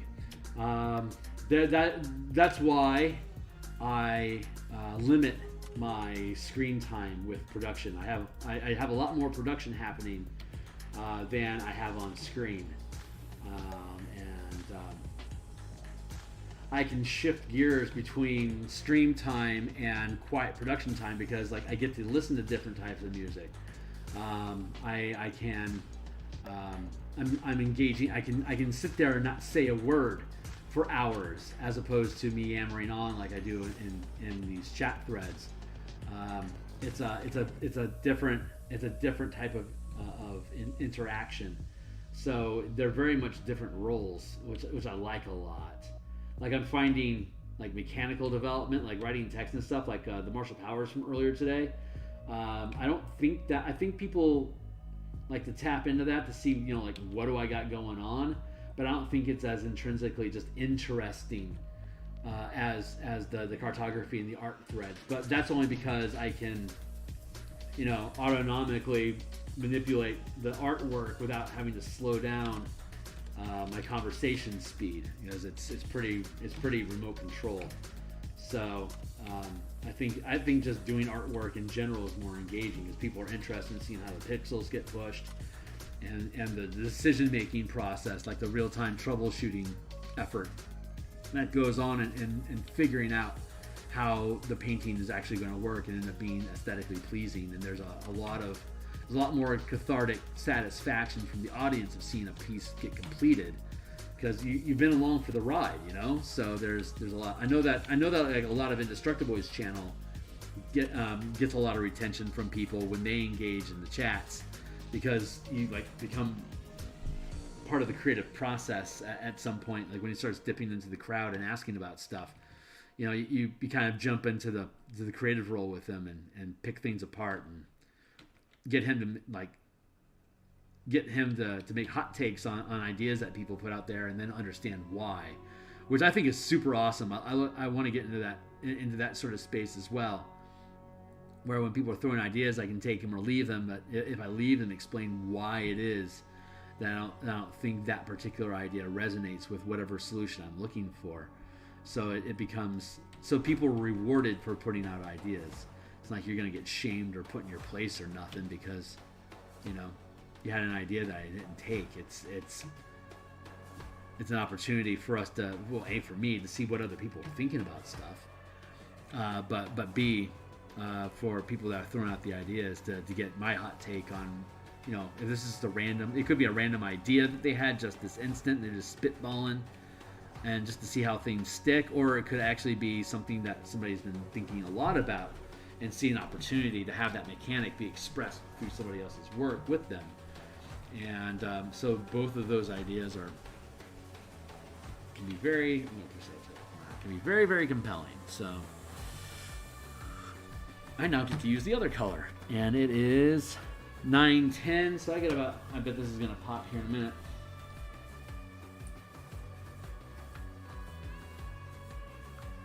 So I got 20 minutes left. I reckon I can probably finish up this barrier stonework. I reckon.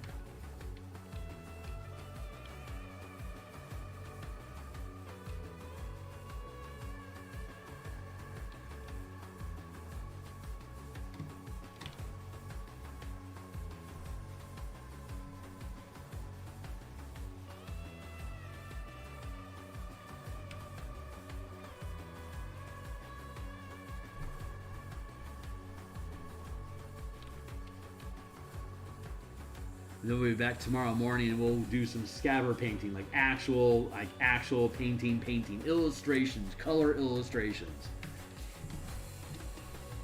Oh, I just locked up my system. Saving. Shut that off. Open that back up. Who can't appreciate more bad ideas,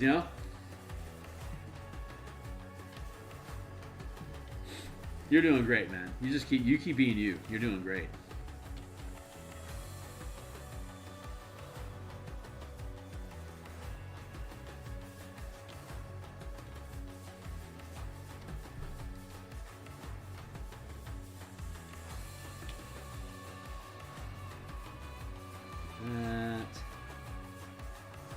Oh yeah. We'll have this.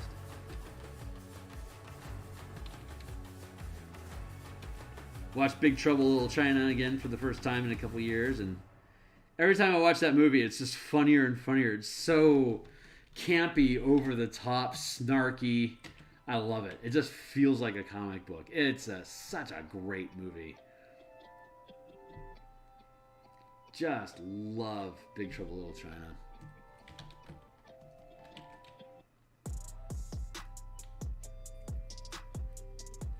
Yeah, I think I'm going to do it this way.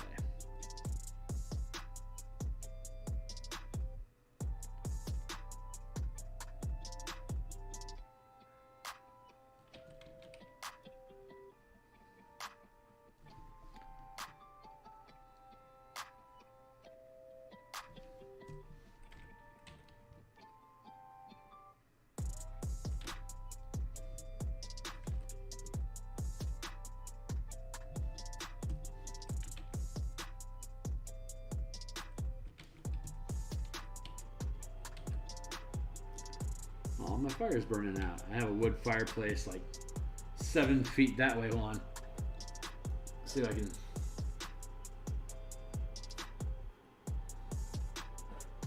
Yeah, I can't make it work. And I can't just turn off my camera. Actually, maybe I can. Let's see if that works. Nope, I got that stupid background thing going on. Yeah, no. Fail effort. Never mind.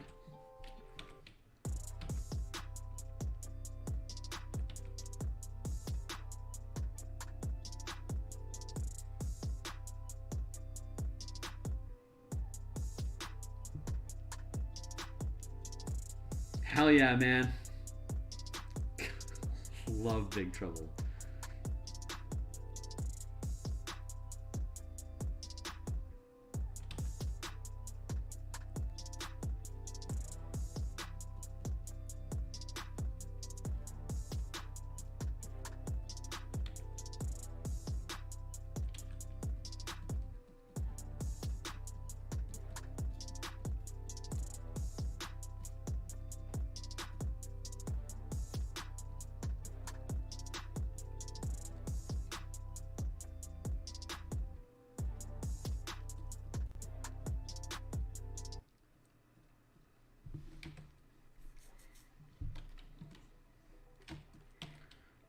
Almost there. Stay on target.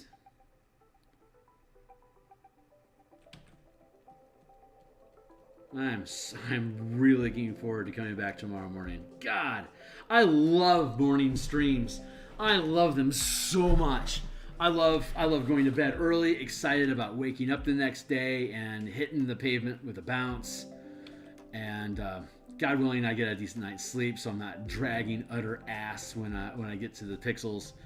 But I'm really looking forward to just doing some just raw illustration shit, you know? Just loving it.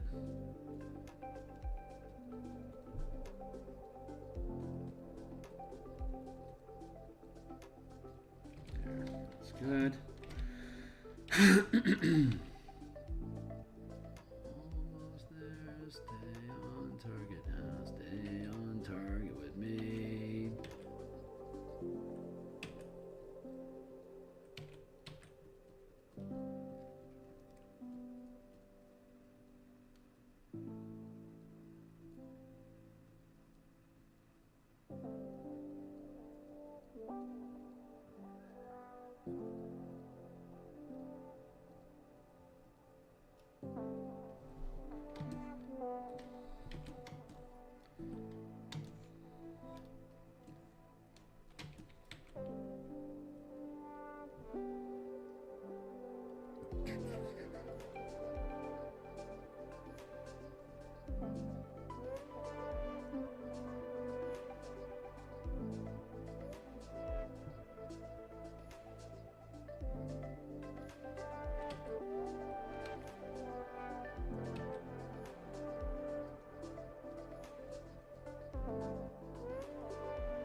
I'm really hoping like in 5, 6 years, I really am at a point where I can put out a Kickstarter just for a PDF and like get $60,000 for it. And it's like, cool. All I have to do is build this for the next 3 months and line up the next 2 Kickstarters for the year.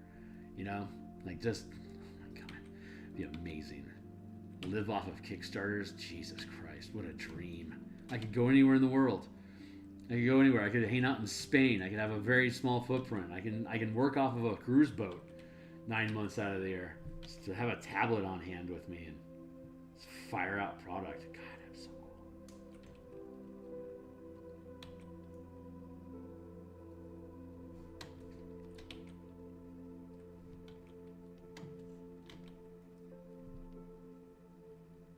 I see you, Mark. I see you.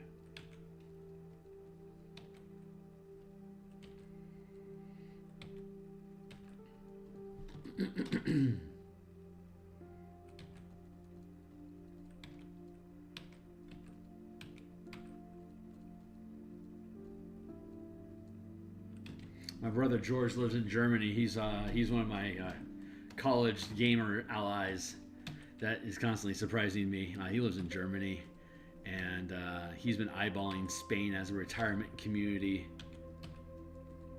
So that makes it interesting for me to consider as well.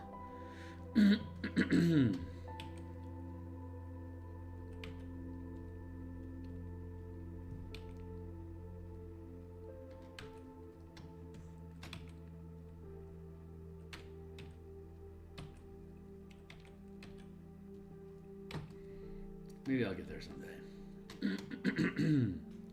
Talking big plans here with my peeps.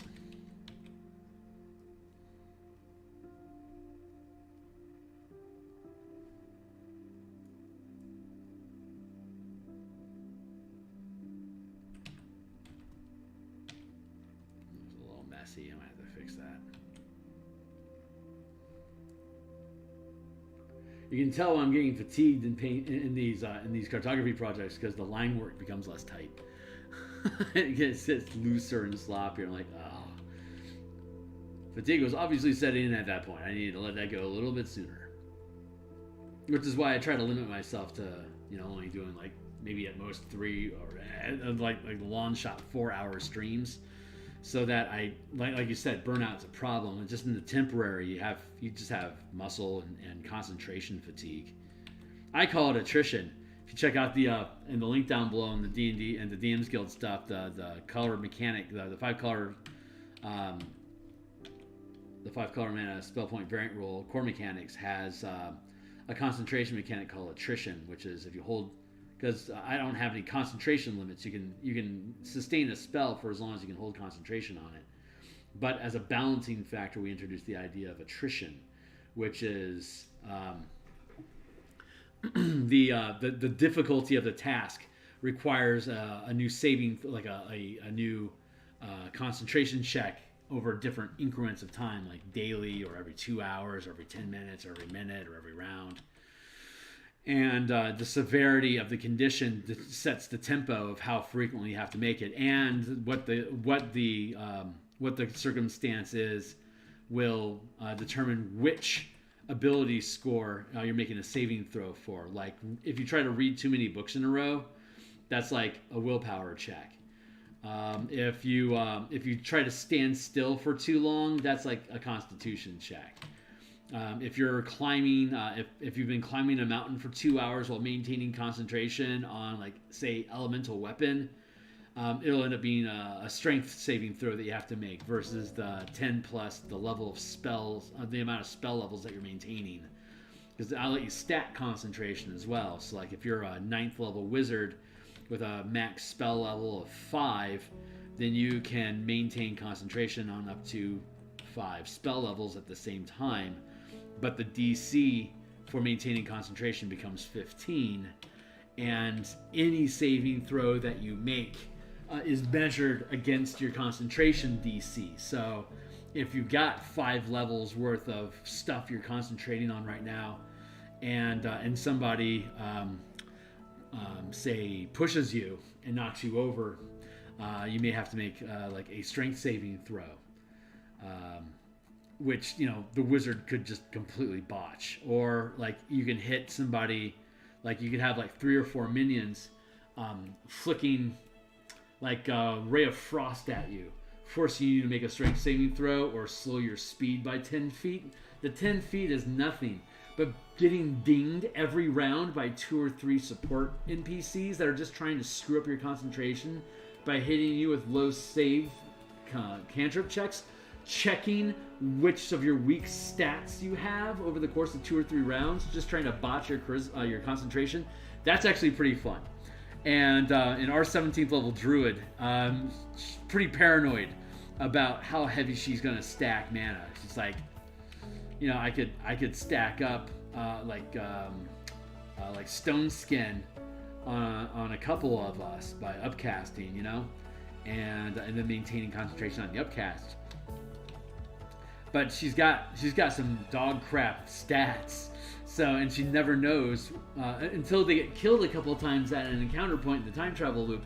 They don't know what kind of ability saving throws they're going to have to make when they enter a new combat or challenge scenario.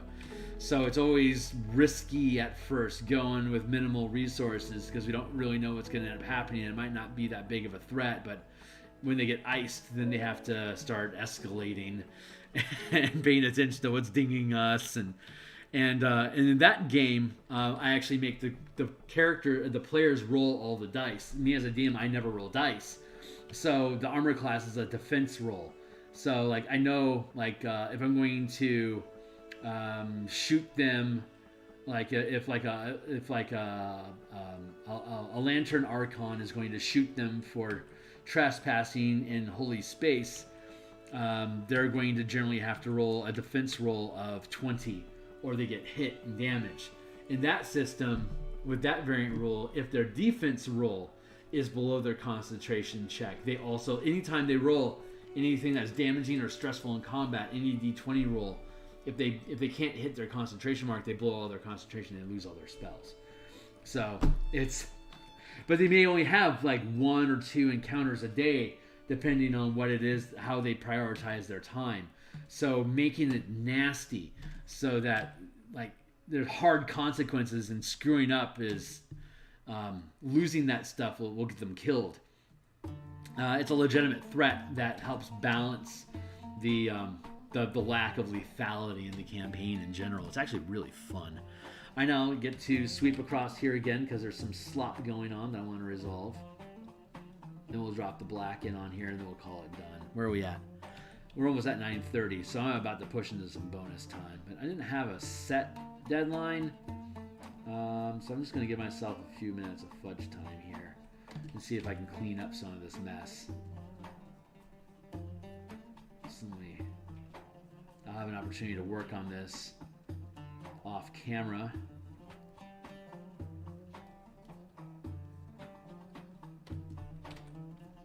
Probably some tomorrow.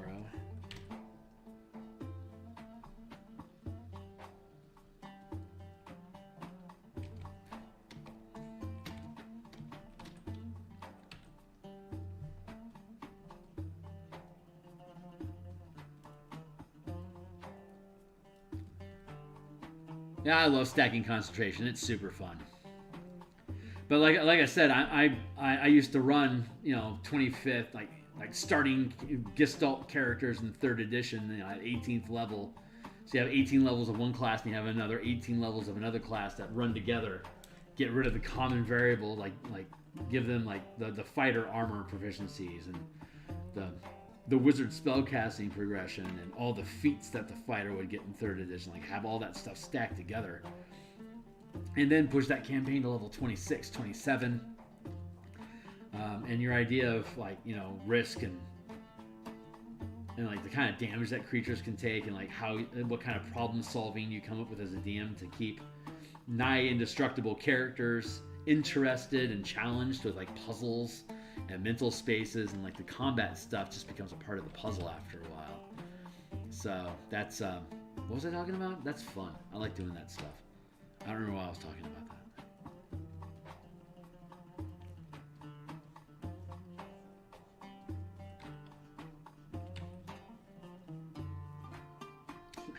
I literally don't know what I was talking about.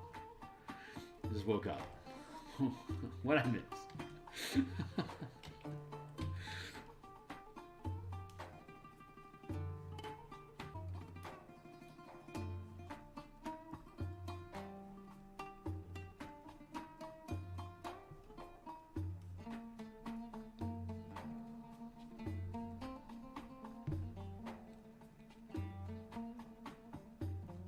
But yeah, we'll keep pushing this down. We'll keep pushing this down the field, whether it's stream time or on my own time. But we'll keep moving forward, and hopefully lock this down pretty quickly. I want to get back into the underground map and finish that off ASAP, because I really want to get to the topside entrance that's west of this map. But it sits literally on top of the dungeon. So I want to. I think I should get the dungeon cleaned up. I'm really happy with where it's coming along. It's still rough. I put some obvious placeholders in the production of that it's time to finish that off. The overland map is almost done too. I only really need to do labels, but labeling is a slow, obnoxious process. I normally don't stream labels, like picking out the font and like adjusting the curve of the letters and stuff, because I do it all in raster instead of using vector art, and I do it all manually by hand. It's like it's a slow, ugly mess that I typically do when I can't sleep, because it bores the hell out of me and helps knock me out. I'm gonna give myself another 20 at most. As soon as I finish up this cleanup work here, I will call it quits for the night.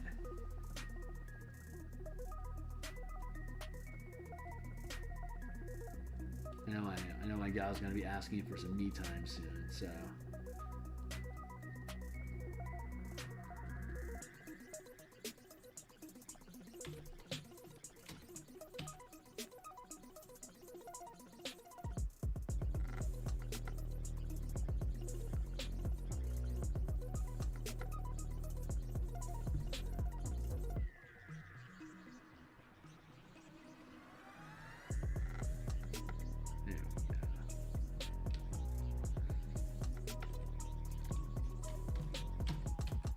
Almost done.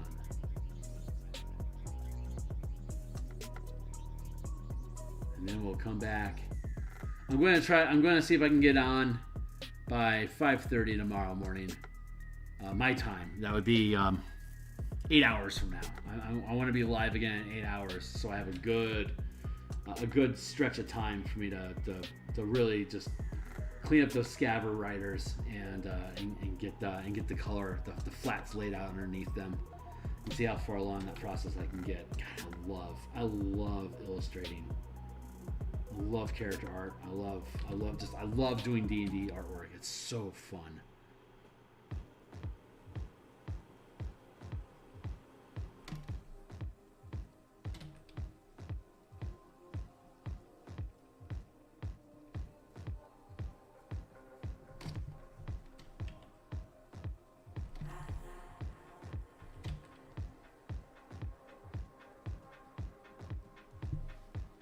Hey, Dragon, how you doing, dude?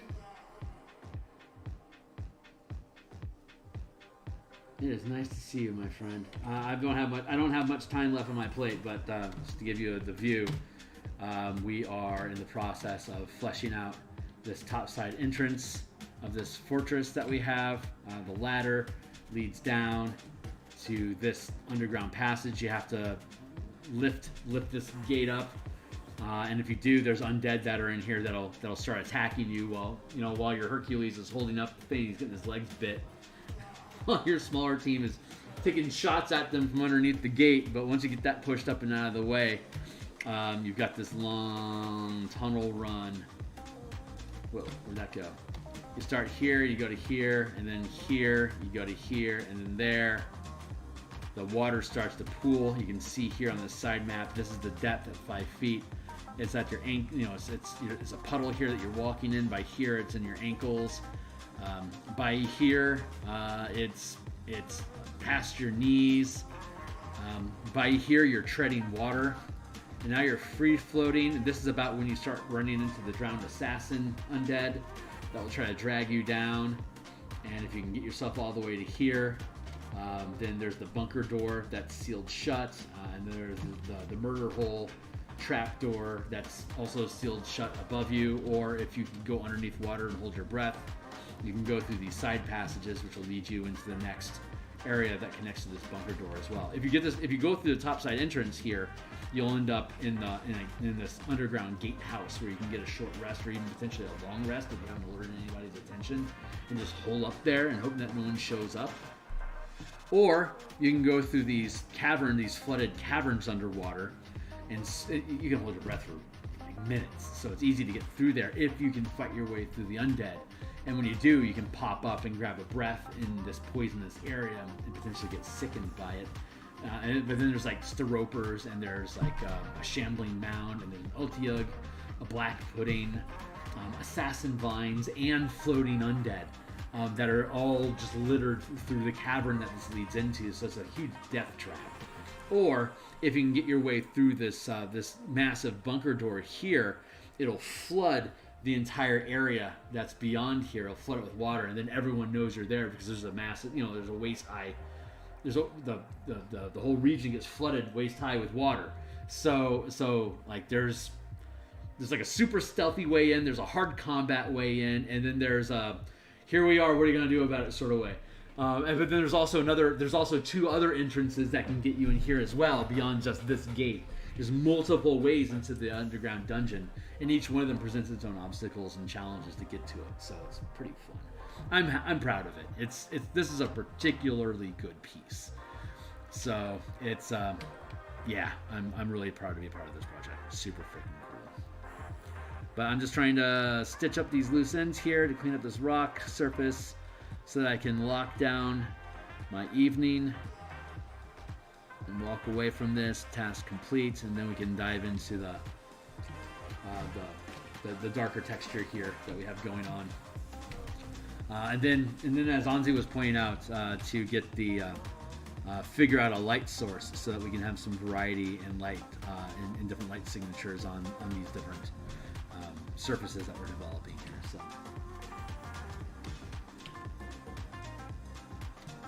So I'm here just for a little bit longer.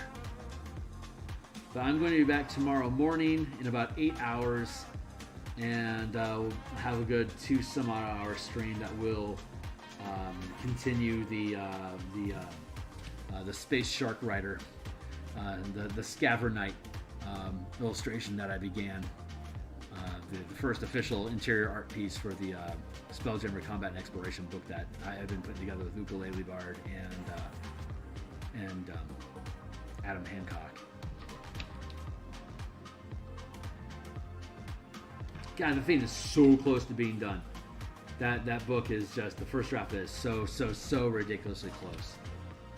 I am so looking forward to that. It's such a cool book. All that shit is just these combat mechanics that we came up for upscaling are just out of this world. Just perfect mechanics for 5e. It's so good. And once Spelljammer's off the plate, I am absolutely just going to rebuild Dragonlance and its stupid board game from the ground up. I don't want to brag, but I can already tell that what we got going on here is so much better than that board game that apparently it took them 2 years to make. It's like, I hate to sound smug about it, but I think my arm's pretty much double jointed at this point about being able to pat myself on the back about how good this these command combat system mechanics really are. So we've play tested the hell out of them. The core mechanics of it have never needed to change. It's all just been about nuances, like how much distance do we want things to have in range, and all sorts of little futzy stuff. Like is dodge a viable action to provide to a pilot of a Spelljammer ship? The answer is no. Dodge gives far too much defense economy for a single action to have that be a viable mechanic for a Spelljammer ship pilot. Especially when they're able to attack with siege weapons at the same rate that you could just fire an arrow using the siege command mechanics that we developed with the ready die and that stuff. It's just so smooth. And it's so elegant, and we built the army and dungeon squad mechanics first, and then we built into Spelljammer. And then as we started playtesting Spelljammer, we found that we could do the squad mechanics more simple, easier, simpler, less restrictions, more freedom of decision and action, make it more like Spelljammer. Spelljammer was originally like commanding squadrons. It's just a really big creature that you're controlling as a ship. But as we continue to develop it, we realized that you can do a lot more interesting things with the ship that we can then reverse engineer to, well, what could we do these things with a squad of NPCs or summoned creatures or hirelings or followers or whatever? And the answer is, oh, yes, we can. So the mechanics that we're building out here for Spelljammer are truly backward compatible to the earlier work that we had. And the earlier work's just going to get stronger for it. Super freaking cool. Super, super cool. So once Spelljammer is done, we can start deconstructing Dragonlance, and we'll do that obviously here on stream. So that's going to cost me a pretty penny, but I'm pretty sure this Spelljammer book is going to make all that money back for me before I actually get to it. So I'm not really complaining, but the DL book and then blending it in with the board game so that we can translate the board game scenarios into the 50 and 500 foot scale army combat mechanics that we developed. And then we can actually flesh out the Red Army, like its organization, its resource pipeline, its caravan supply chains. We can deck all that crap out so you guys can create your own war missions and have the resources and manpower and the scale of action to be able to resolve it as easily as you would just ambush 2 guards in front of a dungeon door in the 5 foot scale. That's how elegant the system really is. And I thought the first thing that I would do with the army mechanics was Greenest in Flames, the first chapter of Horde of the Dragon Queen, when you're trying to find a way to fight the dragon horde away from looting the town of Greenest. But then they came out with with Dragonlance. It's like, oh well, this whole book is demonstrating how important it is to have good army scale mechanics for 5e because of things like this. And I mean, there's a few different options out there, but none of them are actually playing 5e. Like, they're always walking, like even WotC walks away from 5e when it comes to running an army. But we've had numerous cases now in testing where large amounts of troops fighting characters and commands of large resources themselves are able to resolve massive scale battles in 6-7 rounds. So like a 2-3 hour combat for a set piece combat scenario where you're like fighting demons that are trying to take over Elturel and like you're holding the line against the whole blood war, and you can resolve that like in 7 rounds before you move on to the next scenario. That's like, you can have one set piece encounter and then like a bunch of RP and small skirmish stuff and exploration stuff like in a 4-hour, 5-hour game session. You can easily have any of these scenarios fit inside your normal length session and have enough room to have other types of encounters at the same time. Or if you really want to dive in, you can zoom into the 5-foot scale with your army and do some sniper missions on taking out critical key points. But you could just step away from that at any time and start engaging in social or exploration pillar. Just as and then with your next action, command your army to do whatever, as long as they still have communication with you. So it's just, God, I am so looking forward to that. There is just like anything that Wizards puts out as an adventure, we can immediately improve with these command mechanics. It's ridiculous. It is ridiculous. I cannot speak highly enough of it. And I don't have to. I don't have to worry about it, because once it's published, you'll be able to read the whole thing cover to cover. And the amount of assets that I'll have in the zip folder will probably be enough for you to decide that whatever it's worth is going to be worth it. Because it's not going to be $130. I promise you that. Probably be more like 15 or 20 bucks. Like, that is ridiculously inexpensive compared to the 2 years that it took Wizards to build that board game. It's like I'm only just now cleared a year in this project, in the command project. It's just me. It's like me and ukulele. Like that's it. There's us two guys, and we've overtaken in mechanics in 5e the company that built it, that has a 9-digit. Sorry, what is it, like $900 million that they had in revenue. All you gotta do is give me like $300,000 a year, and I could be building these tools for you guys. Like, Wizards, you should really take my call. Anyway, I get into this space occasionally. I apologize. It sounds really vain.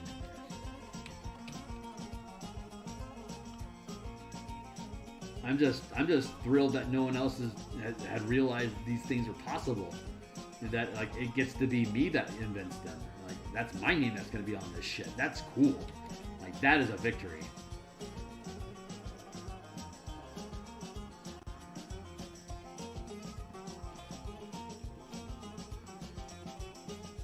Anyway, I'm rambling and sounding like a braggart. But yeah, if you don't know what I'm talking about, you should check out the In Command playlist that I have on my channel as well. I think we're almost at episode 60 now of developing through the squad mechanics, the army mechanics, into kingdom building, into guilds, which led us into Descent into Avernus, which then led us into Spelljammers, and we built out all the mechanics, and then we started doing all these maps, and we'll be doing layouts for that when it comes back from us, and then we'll do all the interior, we'll do interior artwork for it tomorrow. So I really am just like walking you through the entire, like, my creation process. This is how Phil builds a book from front to end. And I don't think anyone else has done that. I haven't seen anyone else do that on stream. So I'm kind of happy about being the first on that one too. So that's kind of cool. First. Anyway, so I said I would do this until I've got all these things resolved, and it's looking like I got these things resolved.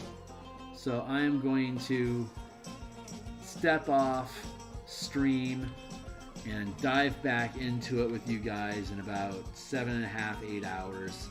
I'm hoping to be on, in less than 8 hours, like 7.5 hours would be ideal. We'll see if I can fall asleep fast enough to get up fast enough to be able to pull that off without completely just dragging myself through a crap experience. But that is my hope for tomorrow.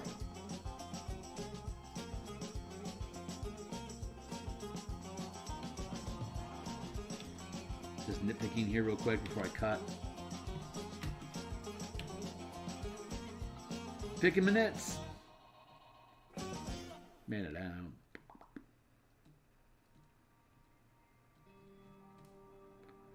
Picking minutes. Super almost there.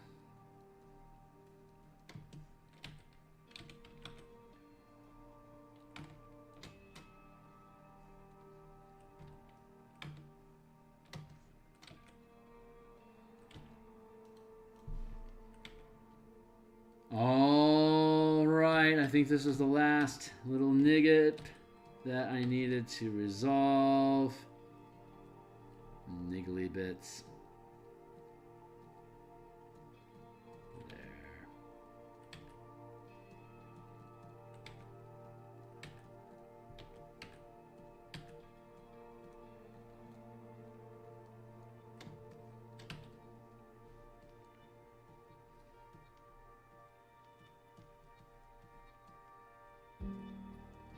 Chip, chop, chiree, chiroo, chirum. There we go, my gentlemen.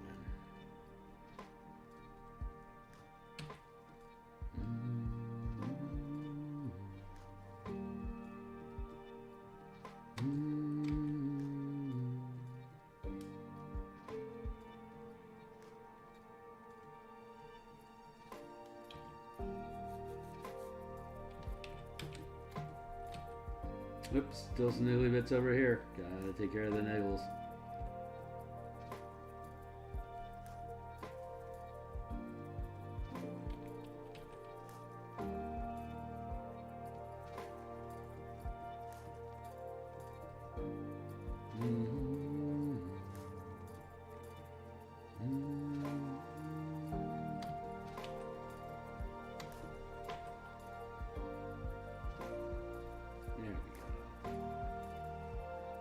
Looking better. Let's go.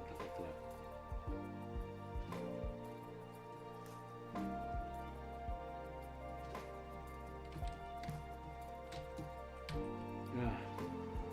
I thought we were done over here, sirs.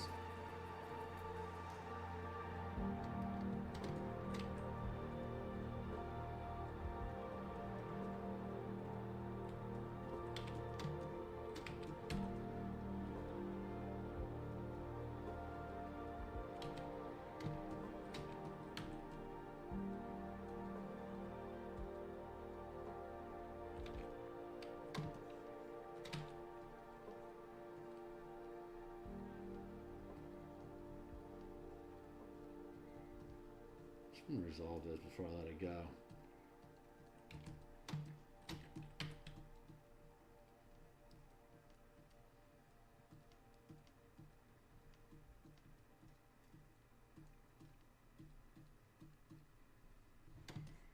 There we go. Good.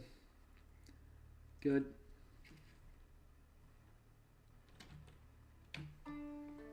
Good. Good. Good. Good. Proper texture. Looking forward to coming back to doing that for the rest of these. I may do that offline. I don't think you guys need to see me texturing all these things. I think the next strong point is finish this moat. Get this cobblestone down, and then flesh out this pit, and then I can pick up that pit and I can pull it down to here, and then we can continue with slickstone underground passage here. So yeah, there we are. So I'm going to call it quits for tonight. Good times, guys. I am so looking forward to what's next.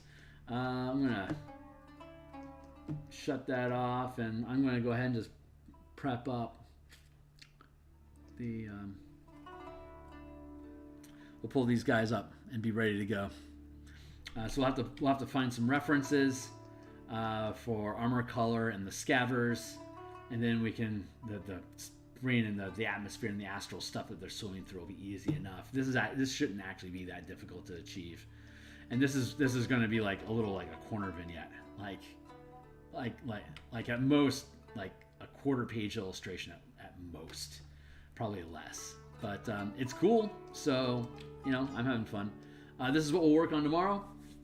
All we really got to do is clean up the line work a little bit and drop in some color and then blend, and drop in the background and space, and this thing will be unto itself. And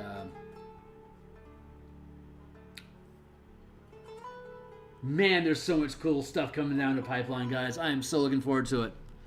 Update. I want to update my driver. All right. Wakeham's trying to kill me. So I'll catch you guys on the other side. I'll see you in about 7.5 hours. See you then. Cheers.